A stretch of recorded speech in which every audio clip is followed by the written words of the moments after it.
The Alpha, King's greatest mistake, rejecting the one who would destroy him. They called her weak.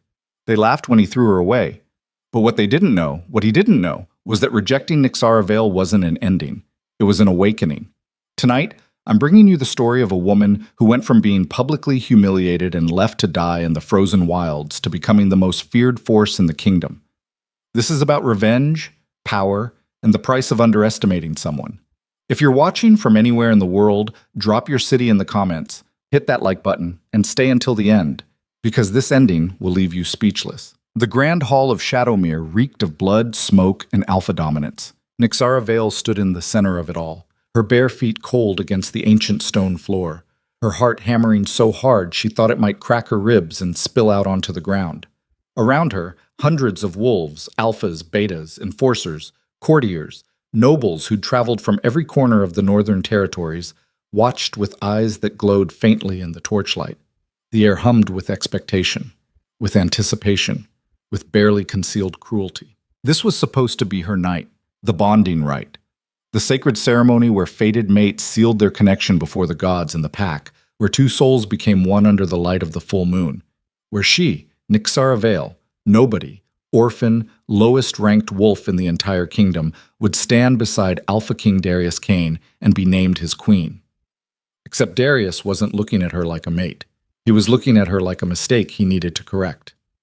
Nyxara Vale. His voice rolled through the hall like thunder across a mountain range, deep and commanding and utterly absolute, the kind of voice that made wolves drop to their knees without thinking, without even wanting to resist. He stood on the raised platform in front of the obsidian throne, tall and devastating in his black ceremonial armor that caught the firelight like dragon scales, his dark hair falling just past his jaw, his silver eyes cold as winter steel, cold as the glaciers that bordered the northern edge of his kingdom. Nyxara forced herself to meet his gaze, forced herself not to tremble, not to show weakness, not to give the court any more ammunition than they already had. She'd spent 3 months preparing for this moment, 3 months being tutored in court etiquette by stern-faced women who looked at her like she was dirt they'd stepped in. 3 months learning to walk in ceremonial gowns, to hold her head high, to speak without her voice shaking. 3 months believing this was real. "Yes, my king," she said quietly, and hated how small her voice sounded in the vast hall. A ripple of laughter went through the crowd, soft, mocking, like the hiss of snakes in tall grass. She felt it like needles against her skin, each chuckle a tiny blade that cut just deep enough to remind her she didn't belong here, had never belonged here, would never belong here, no matter what the fated bond said. Darius stepped down from the platform, moving toward her with the slow, deliberate grace of a predator circling wounded prey. The bond between them pulsed faintly in her chest, a golden thread she'd felt since the moment their eyes first met 3 months ago at the spring gathering. It had been overwhelming then. Beautiful. Terrifying. The kind of connection that made her believe, for the first time in her miserable life, that maybe she was worth something, that maybe the gods hadn't completely forgotten about her. She'd grown up in the servant quarters of the palace, daughter of a kitchen worker who'd died giving birth to her, raised by various staff members who tolerated her existence but never quite accepted her. She'd scrubbed floors, hauled water, tended fires, and tried to make herself invisible because invisible meant safe. Invisible meant the higher-ranking wolves didn't notice you, didn't decide you'd make good entertainment, didn't use you as a punching bag when they were bored. But then the bond had snapped into place, right in the middle of the spring gathering, and suddenly everyone noticed her. Suddenly she mattered. Suddenly she was somebody. Now it felt like a noose tightening around her throat. "You stand before this court," Darius said, his voice carrying to every corner of the hall, bouncing off the vaulted ceilings and the stone pillars carved with the faces of ancient wolf kings, "as my fated mate, chosen by the gods, bound by blood and soul." Nyxara nodded. Her throat was too tight to speak. She could feel the weight of every eye on her, could smell the mixture of curiosity and contempt rolling off the assembled wolves in waves. Some of them had been kind to her over the past 3 months, in a distant, patronizing way. Most had simply ignored her, waiting to see if she'd actually make it to this ceremony or if something would happen to prevent such an unsuitable match. She could see Lady Seraphine Ashcroft standing near the throne, beautiful and poised in her crimson gown, her expression carefully neutral, but her eyes sharp as broken glass. Seraphine had been Darius's constant companion since childhood, the daughter of his father's most trusted advisor, groomed from birth to stand beside the throne. Everyone had expected them to bond. Everyone had been shocked when the fated connection had sparked between Darius and a nobody servant girl instead. Seraphine hadn't been shocked. She'd been furious, and she'd been whispering in Darius's ear every day since. Darius stopped 3 feet away from Nixara, close enough that she could smell the cedar and smoke and mountain air on his skin, close enough that she could see the muscle ticking in his jaw, the slight flare of his nostrils, the way his hands were clenched at his sides like he was restraining himself from doing something violent. And yet, he continued, his tone sharpening like a blade being drawn from its sheath, "You are weak." The word hit her like a physical blow, like a fist to the sternum that knocked all the air from her lungs. Gasps echoed through the hall, then silence, heavy and suffocating and absolutely damning. Nixara's hands curled into fists at her sides, her nails biting into her palms hard enough to draw blood. "What? You heard me." Darius's eyes raked over her, cold and dismissive, taking in her thin frame, her lack of muscle, the way she stood like she was trying to make herself smaller. "You have no strength, no power, no alpha blood running through your veins. You can barely shift without collapsing from exhaustion. Your wolf is practically non-existent. You're an omega at best, a liability at worst, a burden this kingdom cannot afford to carry." Her pulse roared in her ears, drowning out everything else. She could feel the bond between them twisting, writhing, confused and hurt, and desperately trying to understand why her mate was saying these things. "Darius, what are you talking about? The bond. The bond is irrelevant." His voice was flat. Final. "What matters is strength. What matters is the ability to lead, to protect, to inspire fear and respect in our enemies. What matters is producing heirs who can continue this bloodline without diluting it into nothing. And you?" He looked her up and down one more time, his lip curling slightly. "You can't provide any of that." "That's not—" Nixara's voice cracked, desperation bleeding through despite her best efforts to hold it back. "You don't know what I can—" "I know exactly what you can and can't do. I've had you watched, evaluated, tested. Every day for the past 3 months, my advisors have been monitoring you, measuring your abilities, assessing your potential." He gestured toward a group of elderly wolves standing near the left side of the hall, the Council of Elders, the ones who'd been so cold during her etiquette lessons. "They all agree. You are fundamentally unsuited to be queen. You would weaken this kingdom at a time when we need strength more than ever." Nixara felt like the ground was opening up beneath her feet. "You've been testing me this whole time?" "Of course. Did you think I would bind myself to someone without ensuring they were worthy?" Darius's expression didn't change. "The fated bond is powerful, but it's not infallible. It's a tool, nothing more. And sometimes the gods make mistakes." "The gods don't make mistakes," Nixara whispered, her voice shaking now, all her careful composure crumbling. "The bond exists for a reason. The bond exists because of some ancient magic we barely understand. It doesn't mean you're qualified to rule. It doesn't mean you're strong enough to survive in this world." He took a step back, putting distance between them, severing the physical proximity that the bond craved. "I will not shackle this kingdom to weakness. I will not allow my bloodline to be tainted by mediocrity. I will not condemn future generations to the fragility that stands before us now." "Darius, please." Tears were threatening now, hot and humiliating behind her eyes. "Please just listen to me. I can learn. I can get stronger. Give me a chance. I've given you 3 months. That's more than generous." He turned away from her, addressing the court instead, his back straight and unyielding. "I, Darius Kane, Alpha King of the Northern Territories, conqueror of the Shadow Peak Mountains, lord of the Frostlands, and keeper of the ancient pacts, formally and irrevocably reject Nixara Vale as my mate, my queen, and my equal. I sever this bond before the gods in this court. Let it be witnessed. Let it be known. Let it be done." The bond screamed. It wasn't a sound. It was a sensation, a tearing deep in her chest like someone had reached through her ribs and was pulling her heart out through her spine.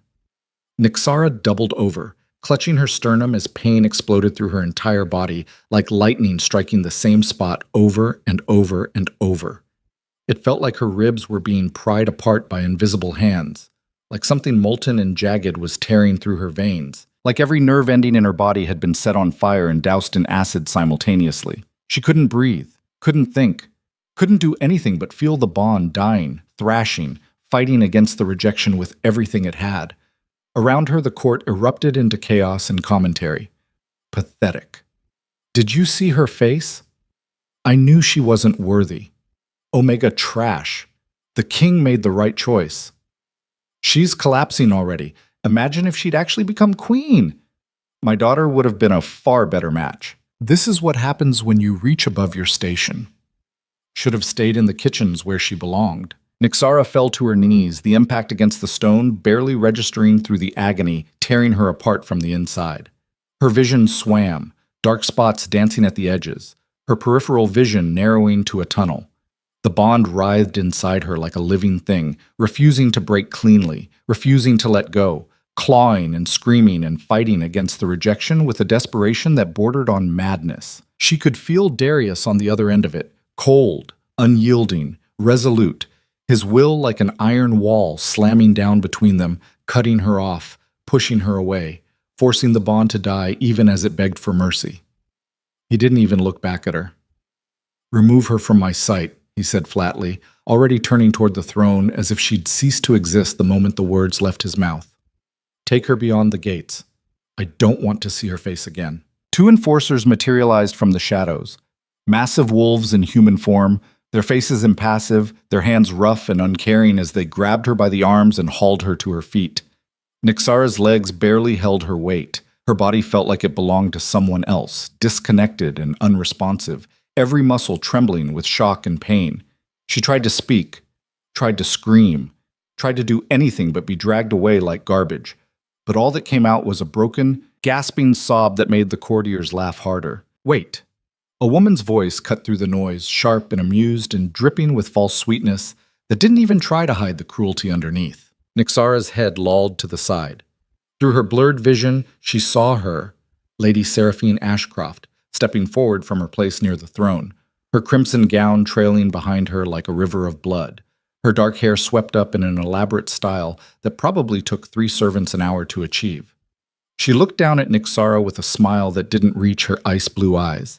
A smile that said she'd been waiting for this moment, savoring it. "Don't just throw her out like common refuse," Seraphine purred, her voice carrying across the hall with practiced ease, pitched to sound reasonable and concerned when it was anything but. "That would be too merciful, too quick. She came here thinking she could be queen, thinking she could stand beside our king as an equal. That kind of arrogance needs to be corrected, permanently." A murmur of agreement rippled through the court, excited, eager, hungry for humiliation and blood. "What do you suggest, Lady Ashcroft?" one of the elders asked, his ancient voice raspy with interest. Seraphine's smile widened. "Mark her. Brand her with the symbol of rejection. Let everyone in the kingdom know what happens to wolves who reach above their station, who dare to think they can claim what doesn't belong to them. Let it be a warning to others who might harbor similar delusions." The murmur grew louder, more enthusiastic. Several wolves were nodding, their eyes gleaming with anticipation. Darius considered the suggestion for exactly 3 seconds, his expression unreadable. Then he nodded once. "Do it." The enforcers dragged Nyxara toward the center of the hall, their grip bruising, their movements efficient and utterly without mercy. They forced her to her knees again on the same spot where she'd stood moments before, full of hope and naive faith. One of them, a scarred brute with dead eyes, yanked her head back by her hair, exposing the vulnerable line of her throat. "No," Nyxara whispered, her voice hoarse and breaking, barely audible over the excited chatter of the court. "No, please, please don't do this." Nobody listened. The branding iron was already glowing red-hot in the brazier, the metal hissing and spitting as one of the enforcers pulled it free. The symbol at its end blazed orange-white in the torchlight. A broken wolf, split down the middle, the mark of the rejected, the exiled, the unwanted. It was an old punishment, rarely used anymore, reserved for the worst offenders, reserved for people who needed to be reminded of their shame every day for the rest of their lives. "Hold her still," the enforcer with the brand said, his voice completely neutral, like he was discussing the weather. The one gripping her hair tightened his hold, forcing her head to the side, stretching the skin of her neck taut. "Please," Nyxara sobbed, all pride abandoned now. reduced to pure animal fear. "Please, I'll leave. I'll go. You'll never see me again. Just please don't." They pressed the brand to her throat. Nixara screamed. The smell of burning flesh filled the air, acrid and nauseating, mixing with the smoke from the torches and the incense that had been burned earlier in the ceremony. Pain whited out her vision, her hearing, everything. It was worse than the bond breaking. This was physical, immediate, undeniable, the kind of pain that rewrote your nervous system, that changed something fundamental in how your brain processed sensation. Her wolf recoiled inside her, whimpering and crying and retreating into the furthest corner of her mind, trying to escape the agony that had no escape, curling up into a ball and going silent in a way that felt permanent. The smell was the worst part. The knowledge that it was her flesh burning, her skin bubbling and charring, her body being permanently marked with a symbol that would tell everyone who saw her exactly what she was. Worthless, rejected, a mistake. Somewhere in the distance, through the ringing in her ears and the white-hot pain, she heard laughter, applause. The sound of wolves howling their approval like this was entertainment, like her suffering was a spectacle put on for their amusement. When they finally pulled the iron away, after what felt like hours but was probably only seconds, Nixara collapsed onto the cold stone floor, gasping and shaking, her body convulsing with shock. Blood and clear fluid seeped from the brand, running down her neck and soaking into the fabric of the ceremonial dress they'd forced her to wear, the beautiful white gown that was supposed to symbolize new beginnings. "Let that mark remind you," Darius said from somewhere above her, his voice distant and distorted through the ringing in her ears, "of your place, of what you are, of what you will always be. Nothing." The enforcers grabbed her again, dragging her toward the massive doors at the far end of the hall. She didn't fight. Couldn't fight. Her body was done. Her wolf was broken. Her spirit was shattered into so many pieces she couldn't imagine ever putting them back together. The court parted before them like she was diseased, wolves pulling back in disgust and disdain, some of them spitting on her as she passed, others making crude gestures and shouting insults. "Omega whore! Should have known your place. The king's too good for trash like you. Go die in the Frostlands where you belong." The last thing she heard before they dragged her out of the hall was Seraphine's voice, speaking quietly to Darius but pitched just loud enough for Nixara to catch. "You made the right choice, my king. She would have been your ruin. Now you're free to choose a real queen, someone worthy of standing beside you."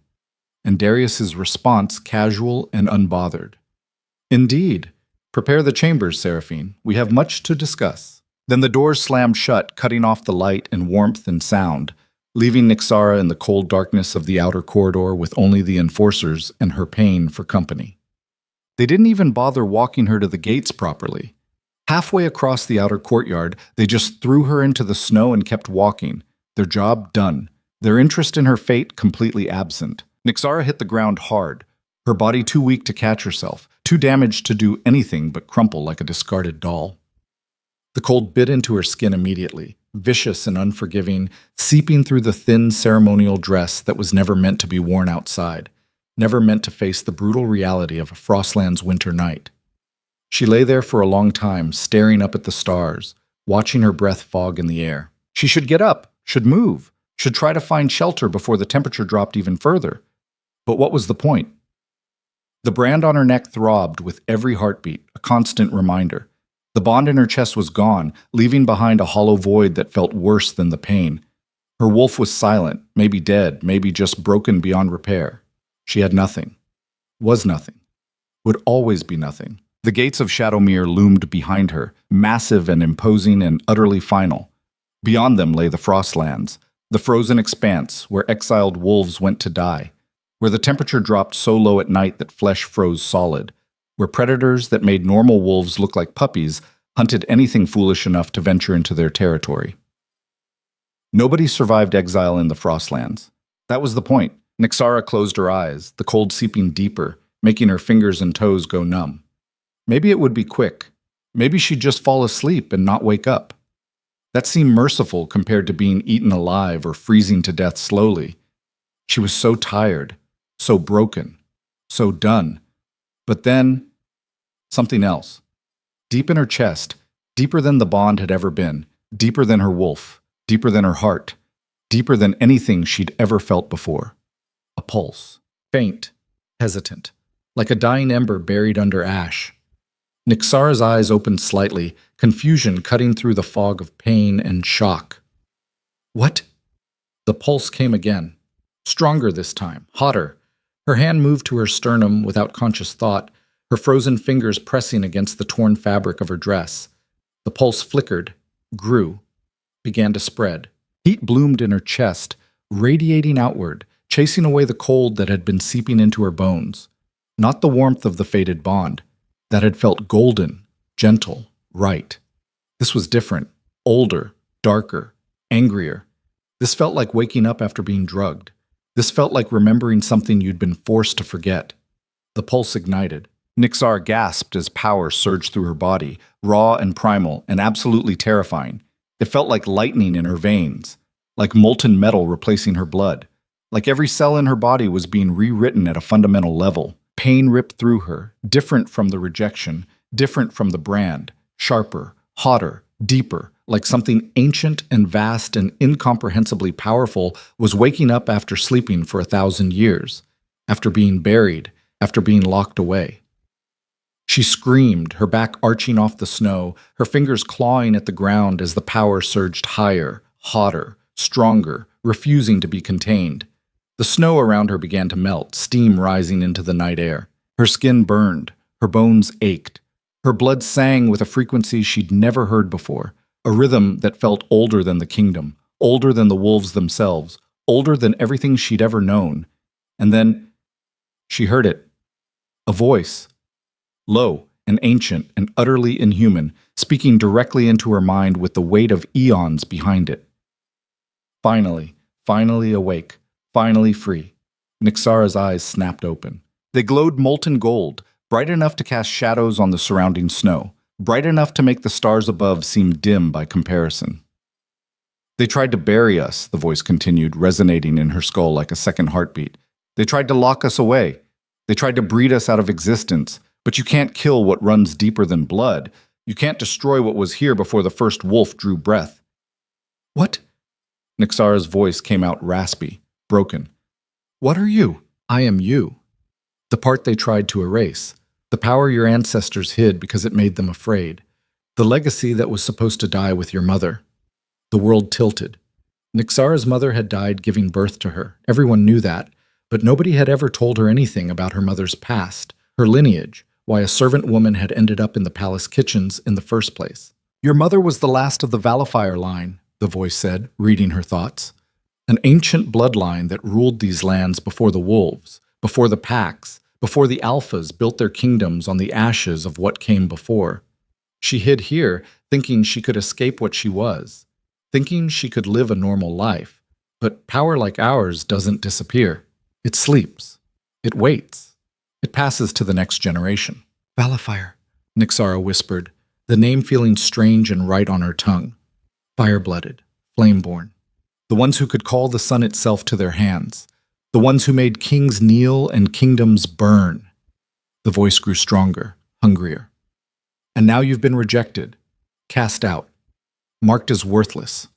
They've given us exactly what we needed. Freedom from their rules, their expectations, their chains. Now we can become what we were always meant to be. The power in her chest pulsed again, and this time Nixara felt it responding to her emotions, to the rage simmering under her shock, to the humiliation burning in her gut, to the absolute fury that Darius had thrown her away like trash. Heat gathered in her palms. She looked down and watched flames dance across her skin, blue-white and impossibly beautiful, hot enough that the snow beneath her hands melted instantly, revealing the dark earth underneath. She should have been terrified. Instead, she felt something else entirely. Power. Real power. Not the fated bond that could be rejected, not the wolf that could be broken. Something that belonged to her and her alone, something nobody could take away. Good, the voice purred. Now get up. We have a kingdom to burn.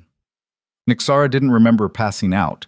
When consciousness returned, dragging her up from darkness like hands, pulling her from deep water, the sky had changed. Dawn was coming, maybe an hour away, turning the eastern horizon from black to deep purple to the faintest hint of pink. She sat up slowly, her body responding in ways it never had before. The pain from the brand was still there, a dull throb at the side of her neck, but it was distant now, pushed to the background by the power humming under her skin. The snow had melted in a perfect circle around her, 20 feet in diameter. Steam rose from the bare ground, from the dead grass underneath, from her own skin, which was completely dry despite having been lying in snow. Nyxara looked at her hands. They were steady, unmarked except for the dirt under her nails. But she could feel it, power, coiled beneath her skin like a sleeping dragon that had just opened one eye. She could feel the voice too, quieter now but still present, a second consciousness sharing space in her mind. "What do I call you?" she thought. "I am you, the part that was buried. But if you need a name, call me Ignis, the fire that was always yours." Nyxara pushed herself to her feet. Her legs didn't shake. Her vision was crystal clear. She could see individual needles on pine trees 100 yards away, could hear the heartbeat of animals in the forest, could smell things she'd never been able to smell before. Her senses had been sharper than a normal human's before. She was still part wolf, even with her broken, weak wolf spirit. But this was different. This was supernatural on a completely different level. A twig snapped somewhere in the darkness. Nyxara's head whipped around, her body tensing, muscles responding with a speed and precision that should have been impossible. 3 figures stepped out of the tree line about 50 yards away, materializing from the shadows like ghosts. 2 men and a woman, all dressed in dark leather and fur designed for hunting, all armed with silver weapons that caught the faint pre-dawn light. Bounty hunters. The woman stepped forward, her teeth filed to points in the old way, her eyes scanning Nyxara with the cold assessment of someone evaluating merchandise. She grinned, the expression sharp and predatory. "Well, well, well, the rejected queen herself. Didn't think you'd last this long out here. Thought we'd be collecting a frozen corpse by now. The king's going to be disappointed. He was very specific that you shouldn't suffer. Quick death, he said. Merciful." She laughed, the sound harsh. "But I say if we're getting paid anyway, might as well have a little fun first." The taller of the 2 men spun a wicked-looking knife in his hand, the silver blade humming. 50 gold pieces for your head. 75 if we bring back the body intact. More if we bring proof you begged first." The other man, shorter, stockier, with scars crossing his face, cracked his knuckles. "I say we take our time. Make it last. Nobody's going to find her out here anyway." They started forward, confident, already dividing up the money in their heads. Nyxara stood perfectly still, watching them approach, feeling the power in her chest respond to the threat, to the rage building in her gut, to the simple fact that these people had been sent by Darius to finish what the rejection started, to erase her completely. "Show them," Ignis whispered. "Show them what happens when you hunt fire." The woman reached her first, moving with the supernatural speed that came with the wolf shift, her clawed hand reaching for Nyxara's throat. Nyxara moved. She didn't think, didn't plan, didn't hesitate. She just moved, and her body responded like it had been training for this moment its entire life. Her hand shot out, catching the woman's wrist mid-strike. The hunter's eyes widened in shock. Shock that Nyxara had moved fast enough to intercept, shock at the strength in her grip, shock at the heat radiating from her palm. "What?" Flames erupted from Nyxara's hand, blue-white and impossibly hot, racing up the woman's arm like liquid fire. The hunter screamed, trying to pull away, but Nyxara held her firm, watched with a strange detachment as the flames consumed flesh and muscle and bone, reducing the woman's arm to ash in seconds. The fire spread to her torso, her face, her entire body, moving with a speed and hunger that seemed almost alive. In less than 5 seconds, the woman was gone, reduced to a pile of gray ash that the wind immediately began to scatter. The 2 men stumbled back, their confidence evaporating, their faces pale with shock and the first stirrings of genuine terror. "She's witch! She's a goddamned witch!" The shorter one turned to run. Nyxara raised her hand, feeling the power respond to her will, feeling it shape itself according to her intent. Fire shot from her palm like a spear, crossing the distance in a heartbeat, punching through the man's back and erupting from his chest in a shower of flames. He dropped without a sound, his body burning from the inside out. The tall one with the knife was already shifting, his body rippling and expanding, bones breaking and reforming as he transformed into his wolf form, a gray beast easily the size of a small horse. He lunged, jaws open wide, going for her throat. Nyxara caught him mid-leap. Her hands closed in his fur, and flames poured from her palms like water from a broken dam. The wolf howled, thrashing in her grip with desperate animal panic. But she held him steady, her expression cold, her eyes meeting his as the fire consumed him. When she finally let go, he hit the ground as nothing but ash and blackened bones. Nixara stood alone in the circle of melted snow, her hands still glowing faintly with embers that danced across her knuckles like fireflies, steam rising from her skin. She looked at the 3 piles of ash, felt nothing. No guilt, no horror, no regret. They had come to kill her. She had killed them first. That was all there was to it. Good, Ignis purred in her mind. Now you're beginning to understand. Mercy is for people who have the luxury of safety. We are not safe. We are hunted. And when you're hunted, you become the hunter, or you die. Nixara flexed her fingers, watching the flames dance. The power felt natural now, like breathing, like her heartbeat, like it had always been there, just waiting for her to stop being afraid of it. She turned toward the forest, toward the vast expanse of the Frostlands stretching out before her. 3 months ago, this place would have terrified her. Now it was going to teach her how to survive, how to hunt, how to become something that Darius Kane and his entire kingdom would learn to fear. She smiled, cold and sharp, and utterly without mercy. The girl who had knelt in that hall was dead. And the woman walking into the Frostlands? She was just getting started. The Frostlands didn't forgive mistakes. Nixara learned that lesson on her 3rd day, when she nearly walked into a frost worm nest hidden beneath what looked like solid ground. The ice had given way under her feet, and only her new reflexes, faster, sharper, powered by something that wasn't quite wolf anymore, had saved her from plunging into a pit filled with serpents the size of tree trunks, their scales white as bone, their venom capable of freezing blood solid in seconds. She'd scrambled back, heart hammering, and watched as one of the creatures surfaced, its milky eyes fixing on her with predatory interest. For a moment they'd stared at each other across the broken ice. Then Nixara had raised her hand, let the fire bloom across her palm, and the worm had retreated into the darkness below. Message received. She was learning fast because she had to. The Frostlands were filled with things that wanted to kill her, ice bears that could smell prey from miles away, shadow cats that hunted in packs and moved like liquid darkness, and worse things she didn't have names for yet. Things that howled in the night. Things that left tracks in the snow that were too big, too wrong, too ancient. But she was also learning that she could kill them back. The power that Ignis had awakened, the Valifier legacy, whatever the hell that meant, was growing stronger every day. She could feel it settling into her bones, rewriting things at a fundamental level.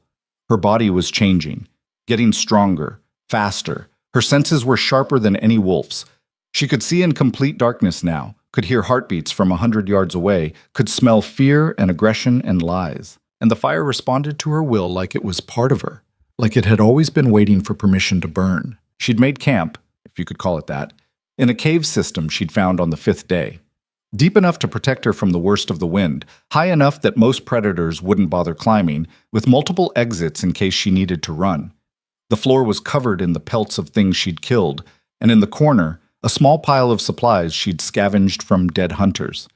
Because they kept coming. Not as many as the first week. Word was clearly spreading that hunting the rejected queen was a good way to end up as ash. But enough. Desperate mercenaries who thought the bounty was worth the risk. Cocky young wolves trying to make a name for themselves. Enforcers sent by the crown who believed their training and superior numbers would make the difference. They were all wrong. Nixara sat near the mouth of the cave, watching the sun set over the frozen wasteland, her hands wrapped around a crude cup made from carved stone. She'd filled it with melted snow and heated it with her own body heat until it was warm enough to drink. Not comfortable, but better than eating ice. "We should move soon," Ignis said in her mind, the voice that was her but also wasn't, the ancient consciousness that had been locked away in her bloodline. "The hunters will figure out where we're staying eventually. Better to stay mobile." "I know." Nixara took another sip of the lukewarm water. "But I need to understand this power first. Need to know what I'm capable of before Before you what? March on Shadowmere? Burn it to the ground? Kill everyone who laughed while they branded you?" "Yes." The word hung in her mind, simple and absolute. "Good. I was worried you'd go soft. Start thinking about mercy and forgiveness and all that garbage they teach servants to keep them compliant. Nixara's jaw tightened. I'm done being compliant, done being weak, done being the person they could throw away. Then we need to test your limits. See how far this power can go. Because right now you can burn a few hunters. But a kingdom, an army, the Alpha King himself? That's going to take more than party tricks. Before Nixara could respond, she heard it.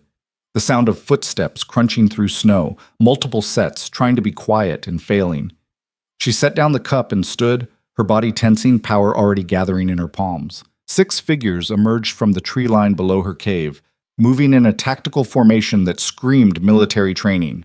They were dressed in the black and silver of Shadowmere's elite guard, their weapons drawn, their eyes scanning the rocks.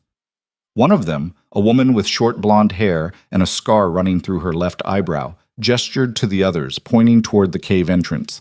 Nixara stepped out where they could see her. The leader's eyes widened slightly, then narrowed. Nixara Vale. By order of King Darius Kane, you are to be executed for crimes against the crown. Surrender now, and we'll make it quick. Nixara almost laughed. Crimes against the crown? What crimes? Being rejected? Getting branded and thrown out to die? Killing royal enforcers, another one said, a tall man with a voice like gravel. Murdering bounty hunters operating under legal contracts. Using forbidden magic. Existing as a threat to the kingdom's stability. So defending myself is a crime now? You're not defending yourself, the leader said coldly. You're slaughtering people. We found the remains. Ash piles, burned corpses. You're using dark magic, witchcraft that was outlawed centuries ago for good reason. They're afraid, Ignis whispered. Good.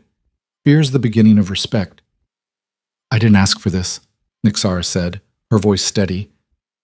I didn't ask to be rejected. I didn't ask to be hunted. All I did was survive what you people threw at me. And now you're mad that I'm not dead? It doesn't matter what you asked for, the leader replied. What matters is what you are, a threat, an abomination, and we've been sent to eliminate you. The 6 enforcers spread out, surrounding the base of the rocky outcrop, cutting off escape routes with practiced efficiency. Nixara watched them move, felt the power in her chest responding to the threat, heating her blood. Last chance, the leader called up. Surrender or die. Nixara's hands burst into flame, blue-white fire that cast dancing shadows across the rocks. I choose option 3, she said quietly. Then she dropped into the middle of them. The fight was brutal and short. The first enforcer barely had time to raise his sword before Nixara's burning hand closed around his throat. He died screaming, his body igniting from the inside out. She spun, ducking under a silver blade, her other hand shooting out to catch the second attacker by the wrist. Flames raced up his arm, and he dropped, thrashing. The leader shifted into her wolf form mid-leap, a massive silver beast with eyes like chips of ice. She was fast, faster than the bounty hunters, faster than most of the enforcers Nixara had killed so far. But not fast enough. Nixara met her in midair, their bodies colliding with enough force to crack stone. They hit the ground rolling, claws and fire and teeth and desperation. The wolf's jaws snapped inches from Nixara's face, close enough that she could smell the meat on its breath. Nixara grabbed the wolf's muzzle with both hands and poured fire directly into its mouth. The beast's eyes went wide with shock and agony. It tried to pull away, but Nixara held firm, watching as flames erupted from its throat, its eyes, its ears, consuming it from within. When she finally let go, the wolf collapsed into ash. The remaining 3 enforcers were already running, their training abandoned in the face of something they couldn't fight, couldn't understand, couldn't defeat. Nixara let them go. She needed them to report back. Needed Darius to know that his hunters were failing. Needed the fear to spread.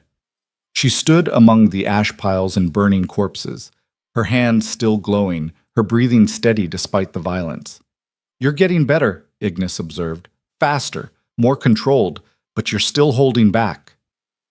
Holding back? Nixara looked at the destruction around her. I just killed 6 trained soldiers in under a minute. Yes, and you could have done it in 10 seconds if you'd really let go.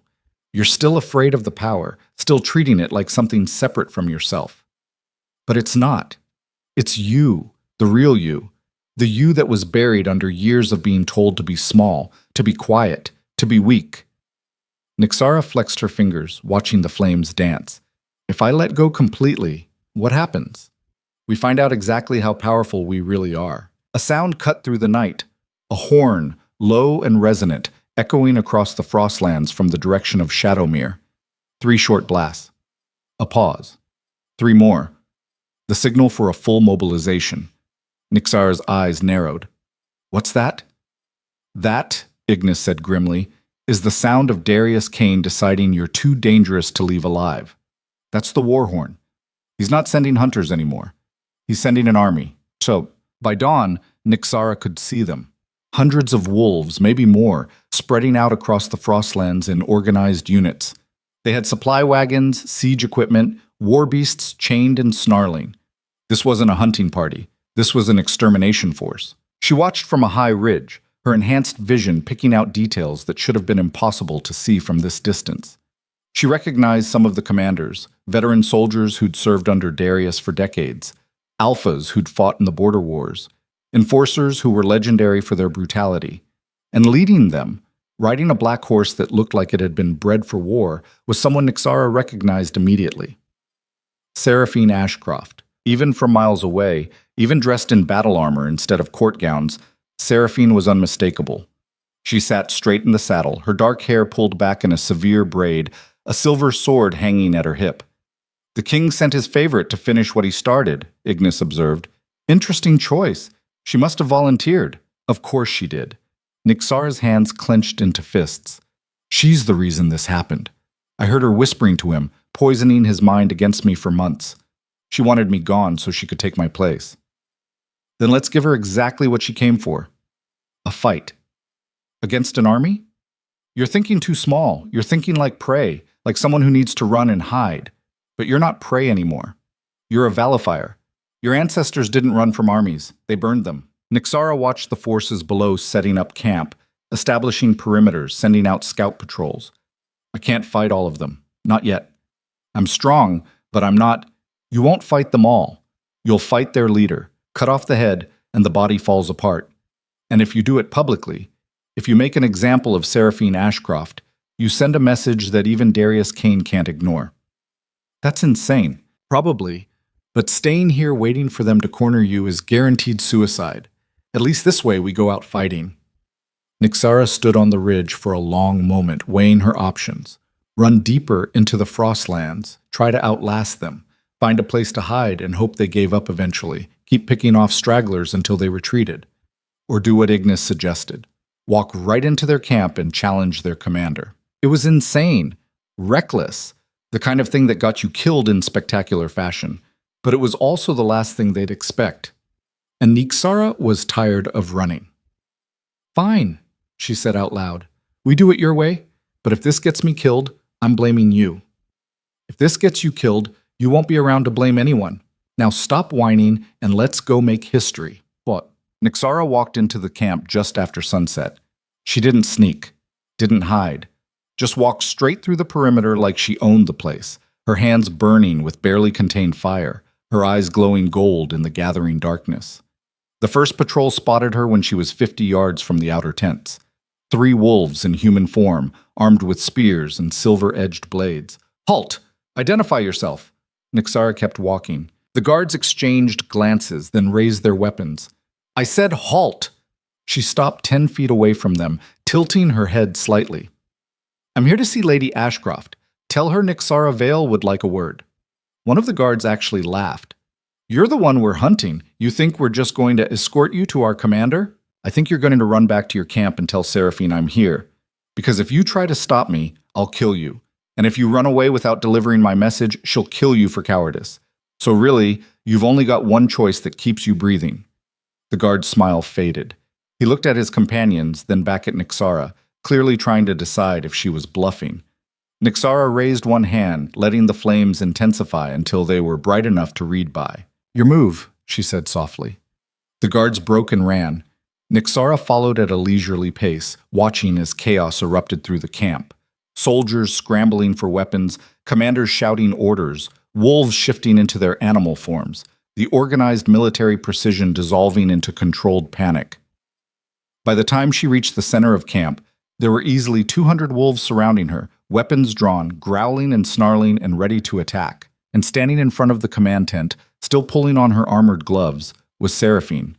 She looked at Nixara with an expression that was half surprise, half grudging admiration. "Well," Seraphine said, her voice carrying across the assembled soldiers. "This is unexpected. I thought we'd have to hunt you down like the animal you are. Didn't think you'd deliver yourself to us." "I'm not delivering myself," Nixara replied calmly. "I'm issuing a challenge." Murmurs rippled through the crowd. Seraphine's eyebrow rose. "A challenge? You? The Omega who couldn't even shift properly, wants to challenge me? I challenge you to single combat. Right here, right now. If I win, your army withdraws and leaves me alone. If you win, they can do whatever they want with my body." The murmurs grew louder, more agitated. Seraphine studied her for a long moment, her ice-blue eyes calculating. "Why would I accept? I have an army. I could order them to tear you apart right now." "You could try," Nixara agreed, "but you'd lose soldiers, a lot of them. And for what? The chance to kill one rejected Omega? Or you could fight me yourself, prove you're as strong as you think you are, and end this without wasting resources." "And she's arrogant enough to take the bait," Ignis whispered. "Watch." Seraphine's jaw tightened. She glanced at her officers, saw them watching, waiting for her decision. If she refused and ordered an attack, she'd look weak, afraid, like she needed an army to fight one woman. If she accepted and won, she'd cement her position as Darius's chosen, the strong alpha who'd defeated the witch.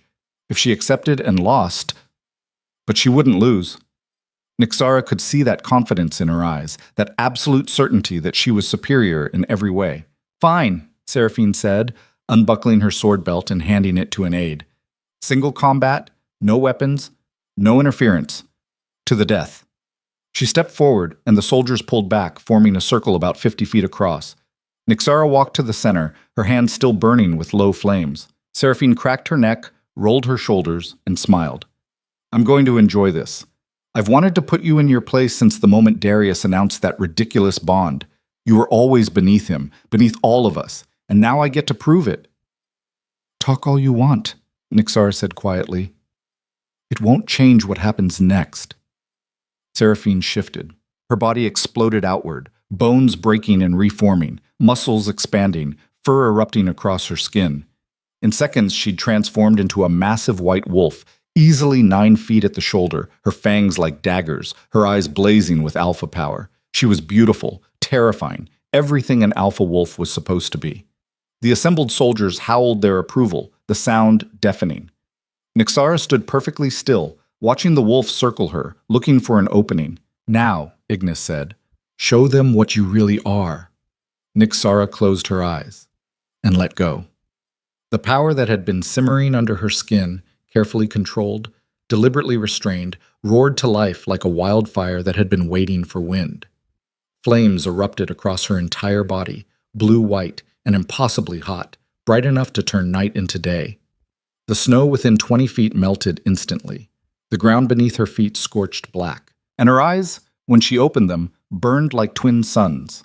The howling stopped. Silence fell across the camp, absolute and stunned. Seraphine's wolf form hesitated, ears flattening back, instinct warring with pride. Nixara smiled, and it was not a human expression.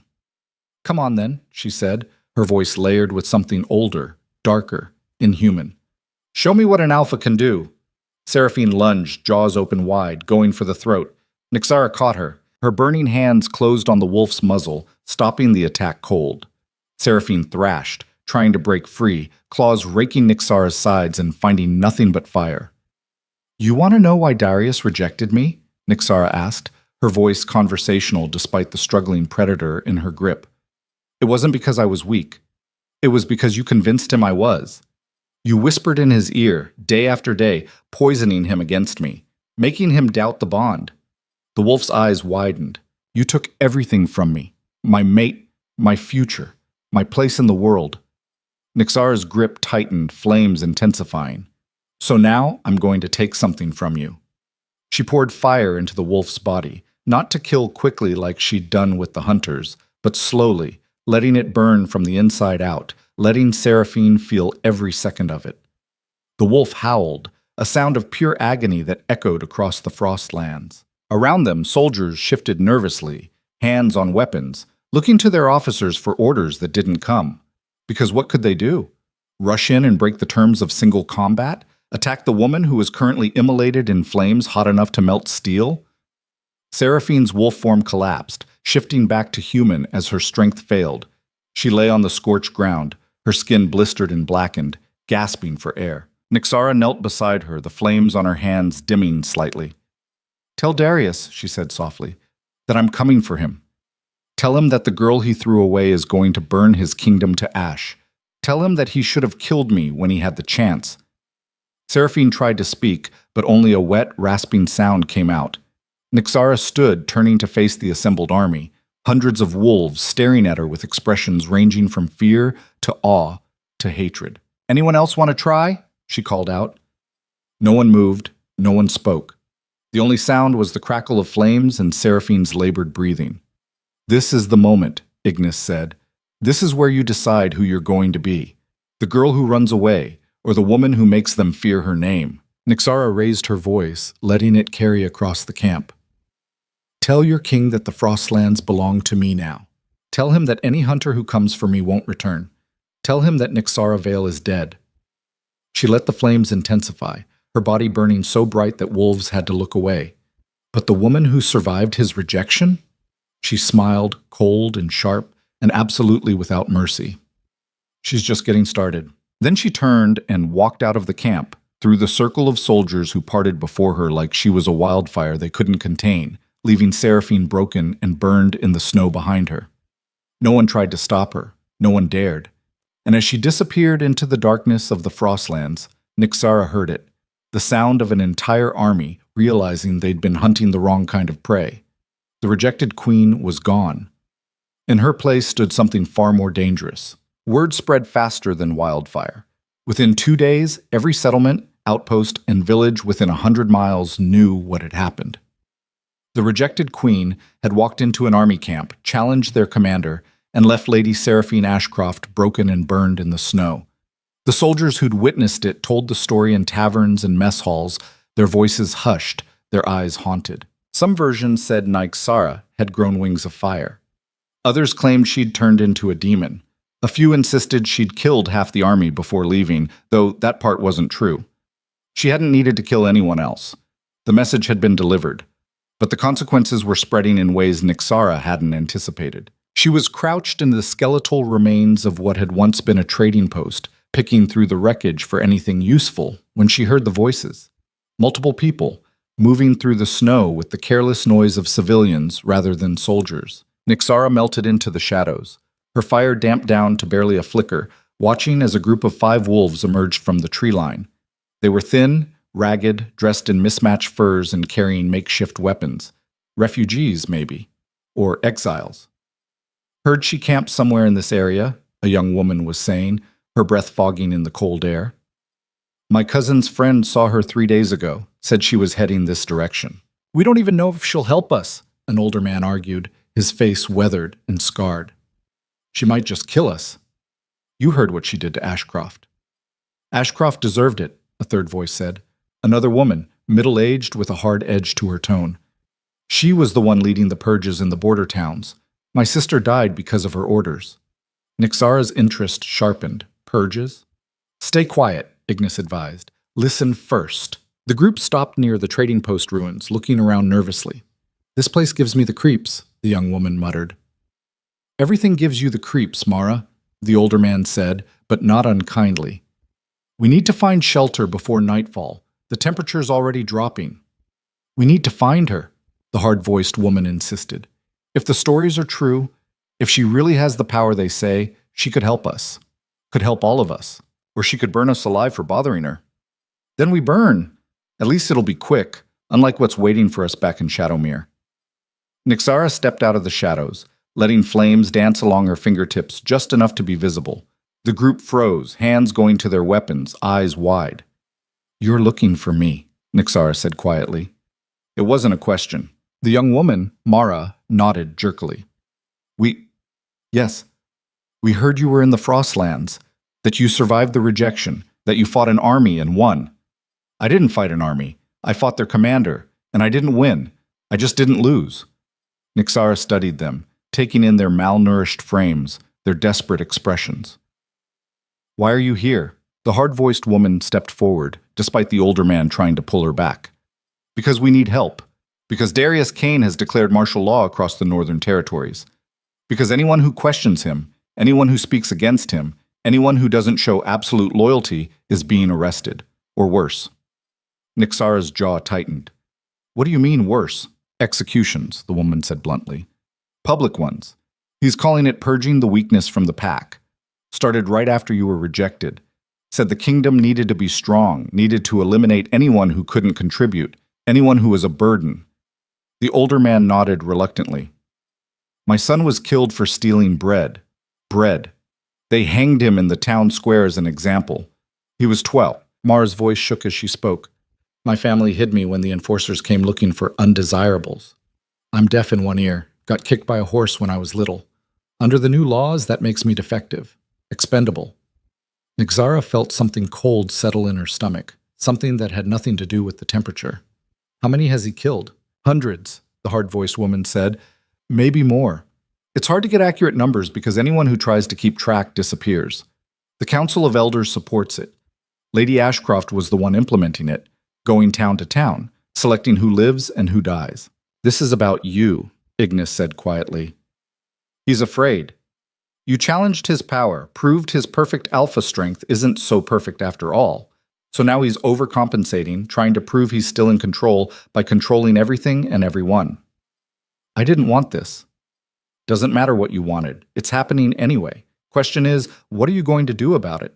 Nixara looked at the 5 refugees, saw the hope and fear warring in their expressions.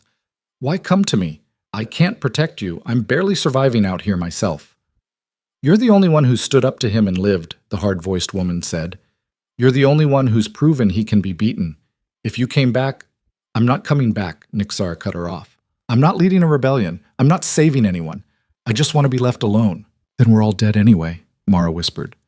Because he won't stop. He'll keep killing until there's no one left but the strongest, the most loyal, the most willing to do whatever he says. That's not my problem. The words came out harsher than Nixara intended, but she meant them. She'd barely survived the past 3 weeks. She was still learning to control the power burning inside her. She wasn't a leader, wasn't a hero. She was just a girl who'd been thrown away and refused to die quietly. The hard-voiced woman's expression hardened. Fine. We'll find somewhere else to hide. Come on. She turned to leave, the others following reluctantly. Nixara watched them go, felt something twisting in her chest that might have been guilt. You can't save everyone, Ignis said. Focus on yourself, get stronger, then worry about revenge. But as the refugees disappeared into the trees, Nixara couldn't shake the image of a 12-year-old boy hanging in a town square for stealing bread. Couldn't stop hearing Mara's trembling voice, explaining that being deaf in one ear made her expendable. Couldn't forget that all of this, the purges, the executions, the martial law, had started because of her, because she'd survived. Damn it, she muttered. Don't, Ignis warned. Don't let guilt drive your decisions. That's how you make mistakes. Maybe, but it's also how you stay human. She ran after them. The refugees had a camp, if you could call it that, in a canyon about 5 miles from the trading post. 37 people huddled in caves and under makeshift shelters, most of them injured or sick, all of them terrified. Nixara counted at least 5 children. This is everyone? She asked the hard-voiced woman, whose name turned out to be Kess. Everyone who made it this far, Kess replied, stirring a pot of thin soup over a struggling fire. We had 52 when we left the borderlands, lost 15 to exposure, cold, hunters. This is what's left. Nixara walked through the camp, feeling dozens of eyes tracking her movement, seeing the mixture of hope and suspicion on their faces. An old woman missing her left arm, a young man with a twisted leg that had healed wrong, a little girl with a port wine stain covering half her face, clutching a ragged doll. They're all considered defective under the new laws, Kess said quietly. All of them sentenced to death for being imperfect, for being weak. This is insane, Nixara breathed. This is Darius Kane showing the kingdom what happens when you reject him, when you prove he's not as all-powerful as he claims. Kess fixed her with a hard stare. He's killing us to send you a message. The guilt twisted deeper. It's not your fault, Ignis insisted. You didn't make him a monster. You just revealed what he already was. Maybe. But these people were suffering because of decisions Nixara had made, because she'd chosen to fight back instead of dying quietly in the snow. What do you want from me? She asked Kess. Protection. Help. A chance. Kess gestured at the camp. We can't survive out here on our own. We don't have your power, your strength. But if you were with us, if you helped us, helped you do what? Hide in the Frostlands forever? That's not living. That's just dying slowly. Then what do you suggest? Nixara didn't have an answer. She spent the next 3 days with the refugees, using her fire to keep them warm, hunting ice bears and shadow cats to feed them, burning away the worst of the infections that were spreading through the camp. She told herself it was temporary, that she was just making sure they were stable before she left, but the children kept looking at her like she was salvation. And the adults kept asking when she was going to lead them back to Shadowmere. And Kess kept pushing, relentless and sharp. You can't hide out here forever, she said on the third night, sitting across from Nixara near the main fire. Eventually Darius will send more soldiers, more hunters, bigger armies. He won't stop until you're dead, and everyone associated with you is dead too. I know. So what's your plan? Keep running? Keep surviving day to day? I don't know, Nixara admitted. I'm still figuring out what I am, what I can do. I'm not ready to face an entire kingdom. You faced an army 3 days ago. That was different. That was one person, one fight. Nixara stared into the flames. Going back to Shadowmere, trying to take down Darius, that's war, and I don't know how to fight a war. Nobody does until they have to. Kess leaned forward. But you have something Darius doesn't. You have people who believe in you. People who are willing to fight because you showed them it's possible. 37 refugees aren't an army. 37 is a start, and word is spreading. Every day, more people hear about what you did. More people question whether Darius is really as powerful as he claims. More people wonder if maybe, just maybe, things could be different. Nixara shook her head. You're asking me to be something I'm not. A leader, a symbol. You're a woman who survived being rejected by the most powerful alpha in the territories. You're a woman who walked into an enemy camp and walked out alive. You're a woman with power that terrifies trained soldiers. Kess's voice softened slightly. You're already a symbol, whether you want to be or not. The only question is whether you're going to use that, or let Darius control the narrative. Before Nixara could respond, a scream cut through the night. She was on her feet instantly, fire erupting from her hands, every sense sharpening. The scream came again from the far end of the camp. Nixara ran toward it, Kess right behind her, and found chaos. 3 shadow cats had somehow gotten past the perimeter, their massive forms moving like liquid darkness, their claws ripping through tents and supplies. One of them had a young man pinned, its jaws closing around his throat. Nixara didn't think. She threw fire like a spear, the flames punching through the shadow cat's side and detonating inside its body. The creature exploded into ash and smoke. The other 2 cats turned toward her, their eyes glowing yellow in the darkness. She killed the second one before it could pounce, burning it to nothing in seconds. The third was smarter. It bolted, disappearing into the rocks and shadows before Nixara could target it. The camp was in shambles. The young man the cat had pinned was dead, his throat torn out. 2 others were injured, bleeding from deep claw marks. And the food supplies, 3 days' worth of carefully rationed meat, were shredded and contaminated, useless. Nixara stood among the destruction, breathing hard, feeling the power settle back under her skin. Around her, refugees were crying, trying to help the injured, staring at their ruined supplies with expressions of despair. This is why we can't stay here, Kess said quietly, appearing at Nixara's side. The Frostlands will kill us. Slowly or quickly, it doesn't matter. We'll all die out here. Going back to Shadowmere means dying faster. Maybe. Or maybe it means actually fighting for something instead of just surviving. Kess looked at the dead young man, at the crying refugees, at the destroyed camp. At least we'd die for a reason. Nixara wanted to argue, wanted to find a third option that didn't involve either freezing to death or marching into certain doom, But standing there in the ruins of the camp, watching people who'd lost everything try to salvage what little remained, she realized Kess was right. They couldn't stay here, and she couldn't abandon them.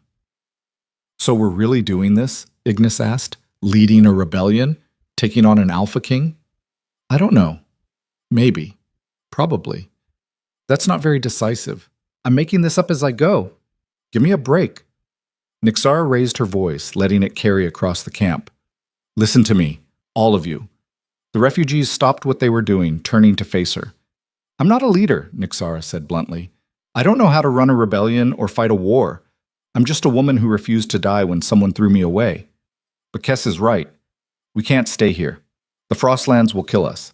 And if we do nothing, Darius will kill everyone we left behind." Murmurs rippled through the crowd.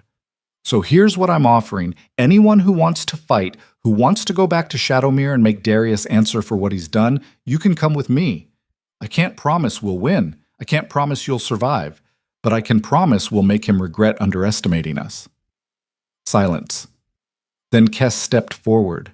"I'm in." Mara followed. "Me too." The older man who'd lost his son, the woman with one arm, the young man with the twisted leg. One by one, every person in the camp stepped forward, even the children. Nixara felt something shift in her chest, something that might have been pride or terror or both. "Well," Ignis said, "guess we're doing this. Guess we are." Well, they spent the next week preparing. Nixara trained the refugees who could fight, teaching them to move together, to watch each other's backs, to exploit weaknesses. She wasn't a military tactician, but she'd spent enough time being hunted to understand how predators thought. And she had her fire. She discovered she could share it in small ways, heating weapons so they'd burn on contact, creating walls of flame to protect the vulnerable, even transferring some of her heat to people who were freezing. It drained her, left her exhausted and shaking, but it made the refugees stronger. Kess turned out to be a natural organizer, dividing people into groups based on their abilities, figuring out logistics that Nixara wouldn't have thought of. Who could scout? Who could carry supplies? Who needed to be protected? They weren't an army, but they were something. On the 8th day, a runner came from the east, a young wolf who'd been sympathetic to their cause, willing to risk his life to bring information. "Darius knows you're gathering people," he gasped, having run the entire way. "He's calling you a traitor, a terrorist. He's offering 1,000 gold pieces for your head, and pardons for anyone in your group who turns you in." "Will anyone take it?" Kess asked. The runner shook his head. "I don't think so, but he's also sending another army, bigger this time. 500 soldiers, led by Commander Thorn himself." Nixara's blood went cold. Thorn was a legend. A warrior who'd fought in the border wars, who'd supposedly killed an ice dragon single-handedly, who'd never lost a battle. "When?" she asked. "They left Shadowmere 2 days ago. They'll be here in another 3, maybe 4 if the weather slows them." "We can't fight that," Ignis said flatly. 37 refugees against 500 trained soldiers? We'd be slaughtered. "I know. We run," Kess said immediately. "Head deeper into the Frostlands. Find somewhere they can't follow." "And then what?" Mara asked. "Keep running forever? Keep hiding?" "Better than dying." "Is it?" The question came from the old woman with one arm, her voice surprisingly strong. "I've been running my whole life. Running from one bad situation to another. I'm tired of running." Murmurs of agreement. Nixara looked at the faces surrounding her, saw the determination mixed with fear, the desperate hope that maybe, just maybe, things could be different. She made a decision that was probably going to get them all killed. "We don't run," she said quietly, "and we don't fight them head on. We do something they won't expect." "Which is?" Kess asked. "We go to Shadowmere right now, before Thorn's army gets back." Nixara's hands ignited, flames dancing across her knuckles. "We take the fight to Darius himself, cut off the head, and the army has no one to lead them." Silence. Then Kess started laughing, slightly hysterical. "You want to march on the capital with 37 people, while the king's army is out looking for us?" "Yes, that's insane, probably. But it's also the last thing he'll expect. He thinks we're hiding, running, trying to survive. He doesn't think we're crazy enough to attack him directly." "Because we're not," Ignis said. "This is suicide." "Maybe, but it's better than waiting to be slaughtered. How would we even get in? The young man with the twisted leg asked. The city walls are guarded. The gates are always watched. I have an idea about that, Nixara said slowly, but you're not going to like it. 2 days later, they stood on a ridge overlooking Shadowmere. The city sprawled below them, all stone walls and peaked roofs and smoking chimneys, the palace rising in the center like a black crown. Torches burned along the ramparts, and Nixara could see guards patrolling the walls even from this distance. Behind her, 37 refugees waited in the snow, armed with whatever weapons they'd been able to scavenge, their faces set with determination or resignation. They'd lost 3 people on the journey, 1 to exposure, 2 who'd simply disappeared during the night, probably deciding this was too insane to follow through with. Nixara didn't blame them. Last chance to back out, she said quietly. Once we do this, there's no going back. No one moved. Kess stepped up beside her. What's the plan? The city has a drainage system that empties into the river, old tunnels from when Shadowmere was first built. They're supposed to be sealed, but I used to explore them when I worked in the palace. There's a grate that's rusted through, big enough for people to squeeze through if they're careful. And you think it's still there? Only one way to find out. They moved down the ridge as night fell, staying low, moving in silence. Nixara's enhanced senses picked up guard patrols, and she guided her people around them, using hand signals Kess had taught her. The drainage outlet was exactly where she remembered, half hidden by winter brush and ice. The grate was still rusted, still broken, still passable. This is it, Nixara whispered. Single file. Stay quiet. Stay close. One by one, they slipped through the grate and into the darkness beyond. The tunnel was cramped, freezing, filled with standing water that had partially frozen. Nixara led the way, one hand burning with a low flame to light the path, the other trailing along the stone wall for guidance. Behind her, she could hear the refugees breathing, could feel their fear in the air like a living thing. They walked for what felt like hours through the winding tunnels, Nixara relying on half-remembered routes from her childhood explorations. Twice they had to backtrack when a passage was completely collapsed. Once they had to wade through water up to their chests, the cold so intense that even Nixara's fire couldn't keep it at bay. But finally, they emerged into a larger chamber, the old cistern beneath the palace itself. We're under the west wing, Nixara whispered. There's a maintenance shaft that leads up into the servant quarters. From there we can reach the throne room. And then what? Mara asked, her teeth chattering. Then I kill Darius Kane. Just like that? Ignis sounded skeptical. You're going to walk into the throne room and kill the Alpha King? That's the plan. It's a terrible plan. You have a better one? Ignis fell silent. They climbed the maintenance shaft, emerging into a storage room Nixara remembered from her time as a servant. From there, they moved through the servant passages, avoiding the main halls where guards would be stationed. The palace felt different, darker. There were fewer servants than Nixara remembered, and the ones they passed looked thin, frightened, keeping their heads down. The purges had reached even here. They were halfway to the throne room when alarms began to sound. Someone had found them. Run, Kess shouted. They ran, the refugees scattering through the corridors, guards appearing from every direction. Nixara threw fire to cover their retreat, burning through soldiers who tried to block their path. Chaos erupted through the palace. Nixara lost track of her people, lost track of everything except the need to keep moving forward, to reach the throne room, to finish what she'd started. She burst through the massive doors into the hall where she'd been rejected, the same hall where she'd knelt and begged and been branded like an animal. And there, sitting on his obsidian throne, was Darius Kane. He didn't look surprised. He looked like he'd been waiting. Nixara, he said calmly, his silver eyes meeting hers across the hall. I wondered when you'd come. She stepped forward, her entire body igniting with blue-white flame, her eyes blazing gold. You killed innocent people, she said, her voice echoing off the stone walls. Children, elders, anyone you decided was weak or defective or not loyal enough. You turned this kingdom into a slaughterhouse. I did what was necessary, Darius replied, standing. What you forced me to do. You challenged my authority, made me look weak. I had to prove I was still in control. By murdering people who couldn't fight back? By eliminating the weakness you revealed. He descended from the throne, and Nixara saw he was wearing full battle armor, a sword at his hip. You were right, you know. That night when the bond snapped, I felt it. Felt what you were hiding, what was buried inside you. That's why I rejected you, not because you were weak. Nixara's flames flickered. What? Because you were too powerful. Because the Council's seers had warned me that the Valafire bloodline still existed, that if it ever awakened, it would destroy everything we'd built.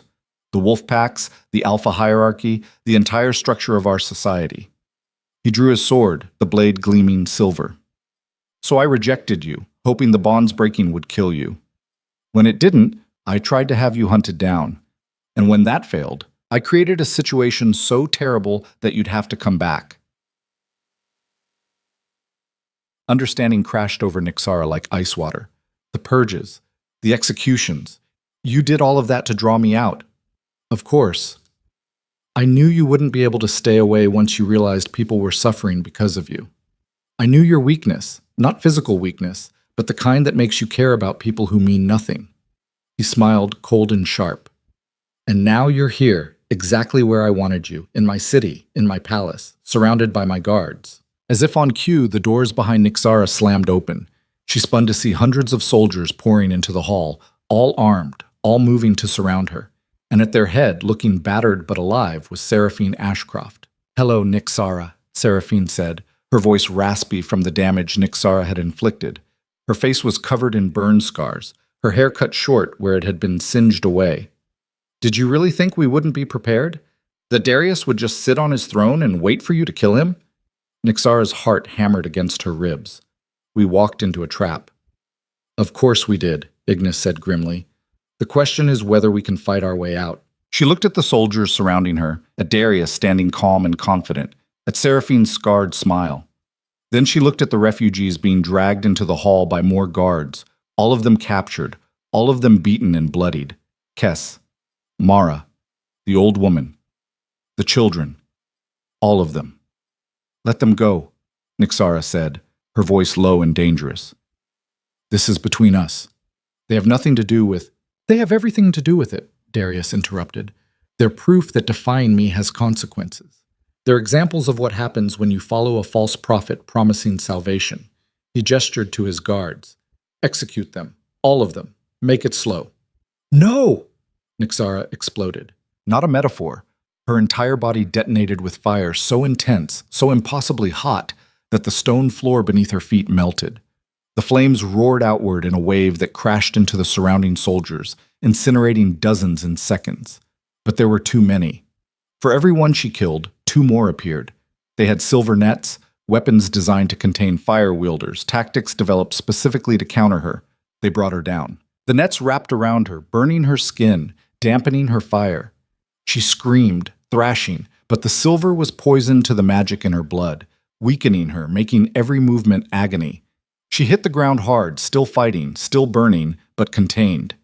Darius walked over to her, looking down with an expression that might have been pity if it wasn't so cold. "You could have been queen," he said quietly. "If you'd just stayed weak, stayed small, none of this would have happened." Nixara spit blood at his feet. "Go to hell." "After you." He raised his hand, and Nixara saw guards dragging Kes forward, forcing her to her knees. "Watch," Darius commanded. "Watch what happens because of your choices." A guard raised his sword toward Kes's neck, and Nixara felt something inside her break. Not the bond this time, but something deeper, older, more fundamental. The part of her that had been trying to stay human. The part that had been holding back. She stopped fighting the silver nets and instead pulled them into herself. Let the poison spread through her veins, let it mix with the Valafire fire burning in her blood.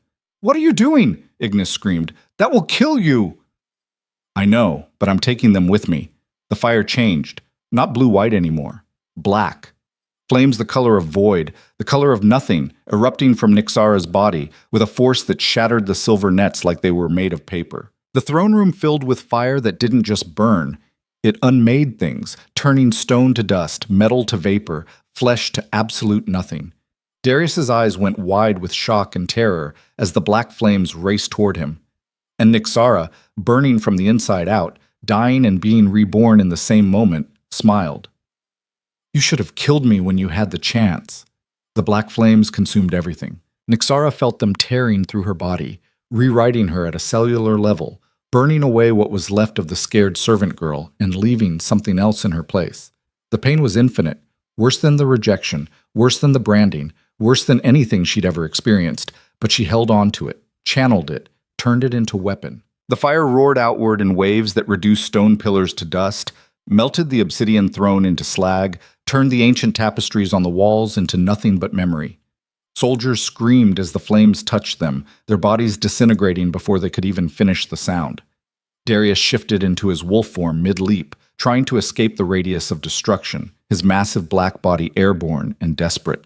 The flames caught him anyway. He crashed to the ground, half his fur already burning away, revealing skin beneath that was charring and cracking. He howled, the sound breaking something in Nyxara's chest, despite everything he'd done, despite everything he'd taken from her, because the bond was still there, broken, twisted, poisoned, but still there, screaming as she killed her fated mate. "Don't stop," Ignis commanded, her voice urgent. "If you stop now, you die." The black fire doesn't forgive hesitation. Nyxara pushed harder, feeling the flames intensify, feeling them consuming her from the inside as they consumed everything else. She was dying. She knew that with absolute certainty. The black fire wasn't something you controlled. It was something you unleashed and hoped you could survive long enough to accomplish whatever you needed before it ate you alive. But then, hands grabbed her shoulders from behind. Cool hands, not burning, somehow able to touch her despite the inferno radiating from her skin. "Stop!" a voice said in her ear, female, calm, absolutely commanding. "Stop, or you'll take the whole city with you."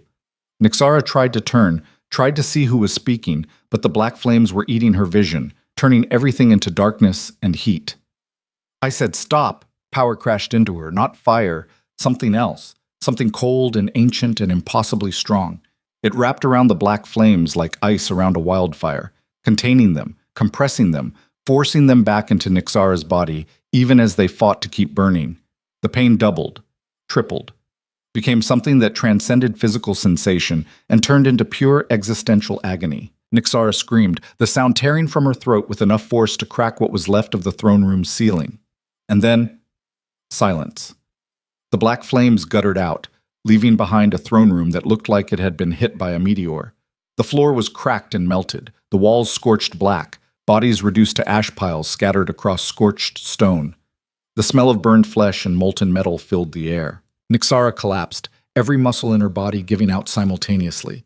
She would have hit the ground if the hands on her shoulders hadn't held her up.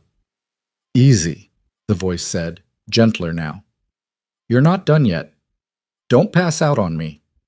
Nyxara forced her eyes open, forced herself to focus through the haze of pain and exhaustion. The woman holding her was tall, maybe 60 years old, with silver hair pulled back in a severe bun and eyes that were the same molten gold as Nyxara's.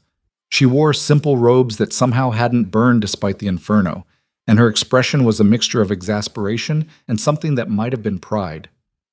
"Who?" Nyxara's voice came out as a rasp. "Later. Right now we need to deal with the immediate problem."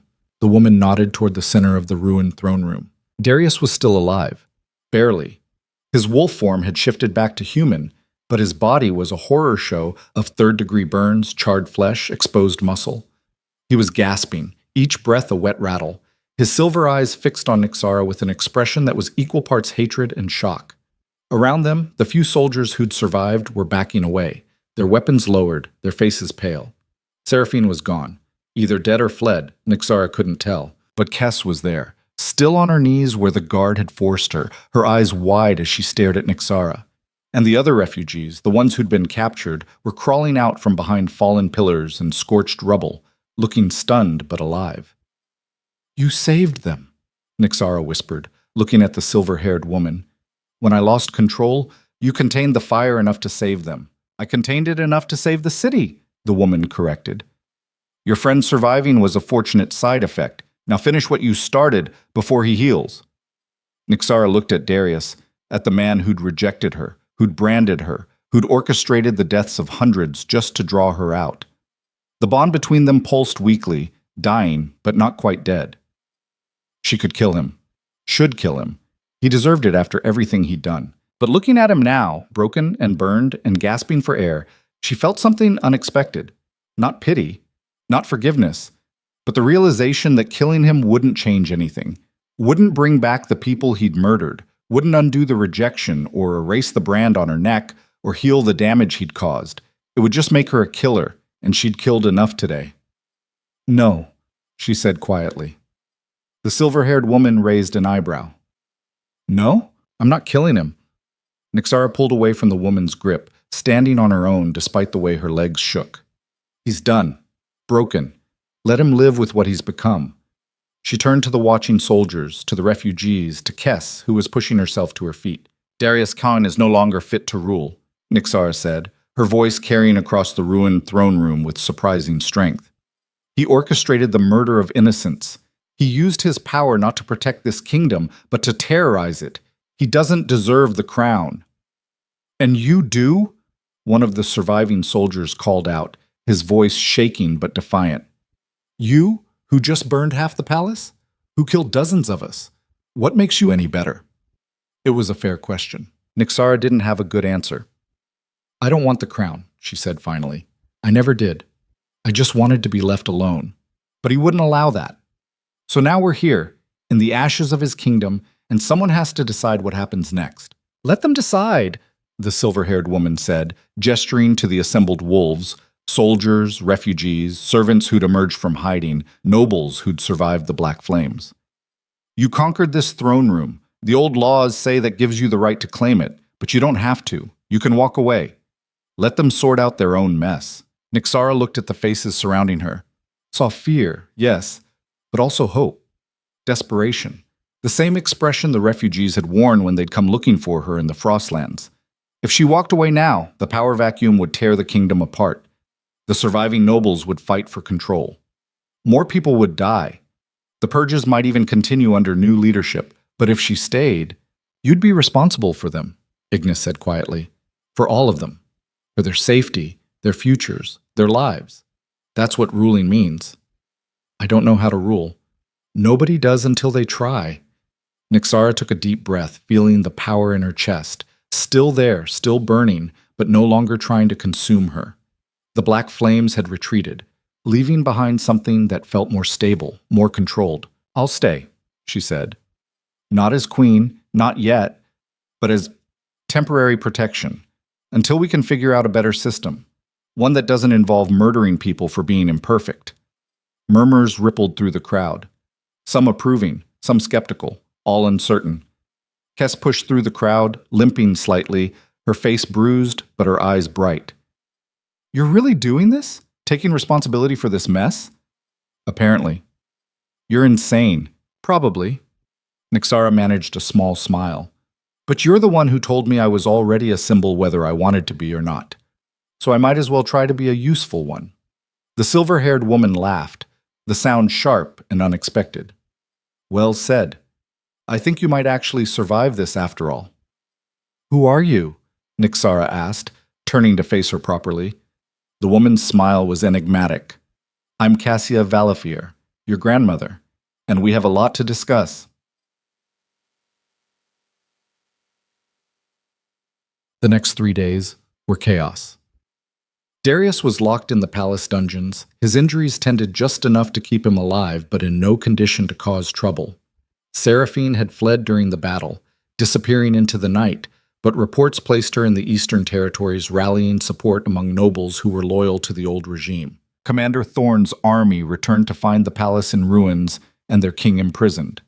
After tense negotiations and a demonstration of Nixara's power that left several training dummies as ash piles, Thorne had reluctantly agreed to a temporary ceasefire while the situation stabilized, which was a diplomatic way of saying everyone was too shocked and confused to know what to do next. Nixara spent most of those 3 days in meetings she didn't understand, making decisions she wasn't qualified to make, and trying not to set anything on fire out of frustration.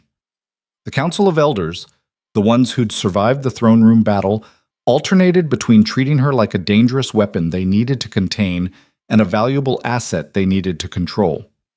The surviving nobles were worse, their thinly veiled contempt mixing with fear in ways that made every interaction exhausting. But the common people, the servants and workers and refugees who'd been targeted by the purges, they looked at her like salvation. It was terrifying.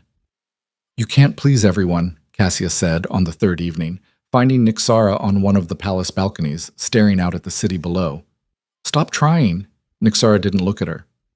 I have no idea what I'm doing.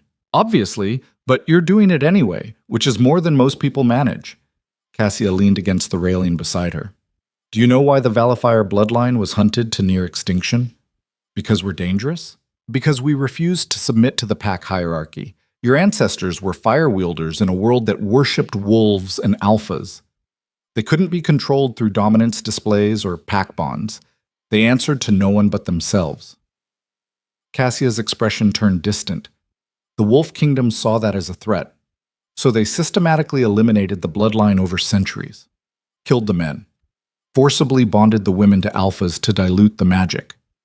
By the time I was born, there were maybe a dozen of us left. What happened to them? Dead. All of them. I'm the last of my generation. You're the last of yours. Cassia looked at her with those golden eyes that were like looking in a mirror. Your mother tried to hide what she was, tried to be normal, to blend in, to pretend the fire didn't exist. It killed her anyway. The magic demands to be used, to be acknowledged. Suppressing it is like holding your breath. Eventually your body forces you to inhale, and if you're underwater when that happens, Nixara's throat tightened. She died giving birth to me. She died because the magic erupted during labor, and she didn't know how to control it. It consumed her from the inside.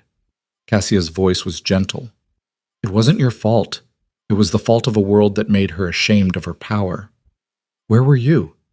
Why didn't you help her? I tried. She ran from me. Thought I was going to force her to embrace the Valafire legacy, to fight the wolves, to be something she didn't want to be. Cassia's jaw tightened. I should have tried harder. Should have found her before she ended up in Shadowmere. Should have protected her. But you're here now. I felt the awakening. When Darius rejected you and the dormant magic ignited, it sent out a pulse that every living Valafire would have felt. Since I'm the only other one, she shrugged, I came as fast as I could. Took me 3 weeks to track you down. By then, you'd already started your war. Nixara turned to face her fully. Can you teach me? To control this properly? To not burn everything around me when I lose control? That's why I'm here. Cassia smiled, and it was the first genuinely warm expression Nixara had seen from her. You have raw power, more than I've ever seen. But power without control is just destruction. I can teach you discipline, technique, how to use the fire without letting it use you. The black flames should have killed you, would have killed anyone else. The fact that you survived means you have more potential than I thought possible. Cassia's expression turned serious. But you can't use them again. Not until you've mastered every other aspect of your power. The black fire isn't a weapon, it's annihilation. And if you call it forth again before you're ready, it won't stop consuming until there's nothing left. Nixara thought about the feeling of burning from the inside out, of the flames eating her alive even as they destroyed everything around her. Understood. A knock on the balcony door interrupted them. Kess stepped out, looking harried. Sorry to interrupt, but there's a situation. What kind of situation? The kind where 50 wolves from the borderlands just arrived at the gates, asking for sanctuary. They heard what happened here, heard about the purge's ending, and decided to risk the journey. Kess ran a hand through her short hair.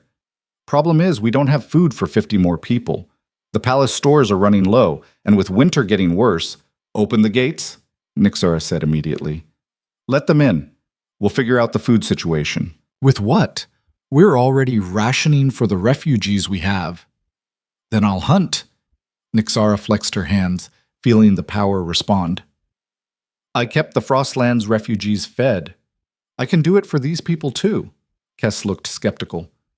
You're going to personally hunt enough game to feed hundreds of people? If I have to, or I'll find another solution. Nixara turned back to the city view. We don't turn away people who need help. That's what Darius did. That's what made him a monster. It's also going to drain your resources and make you vulnerable, Cassia observed. The other kingdoms are watching, waiting to see if you're strong enough to hold Shadowmere or weak enough to be conquered. Every person you take in is another mouth to feed, another body to protect. I don't care. You should.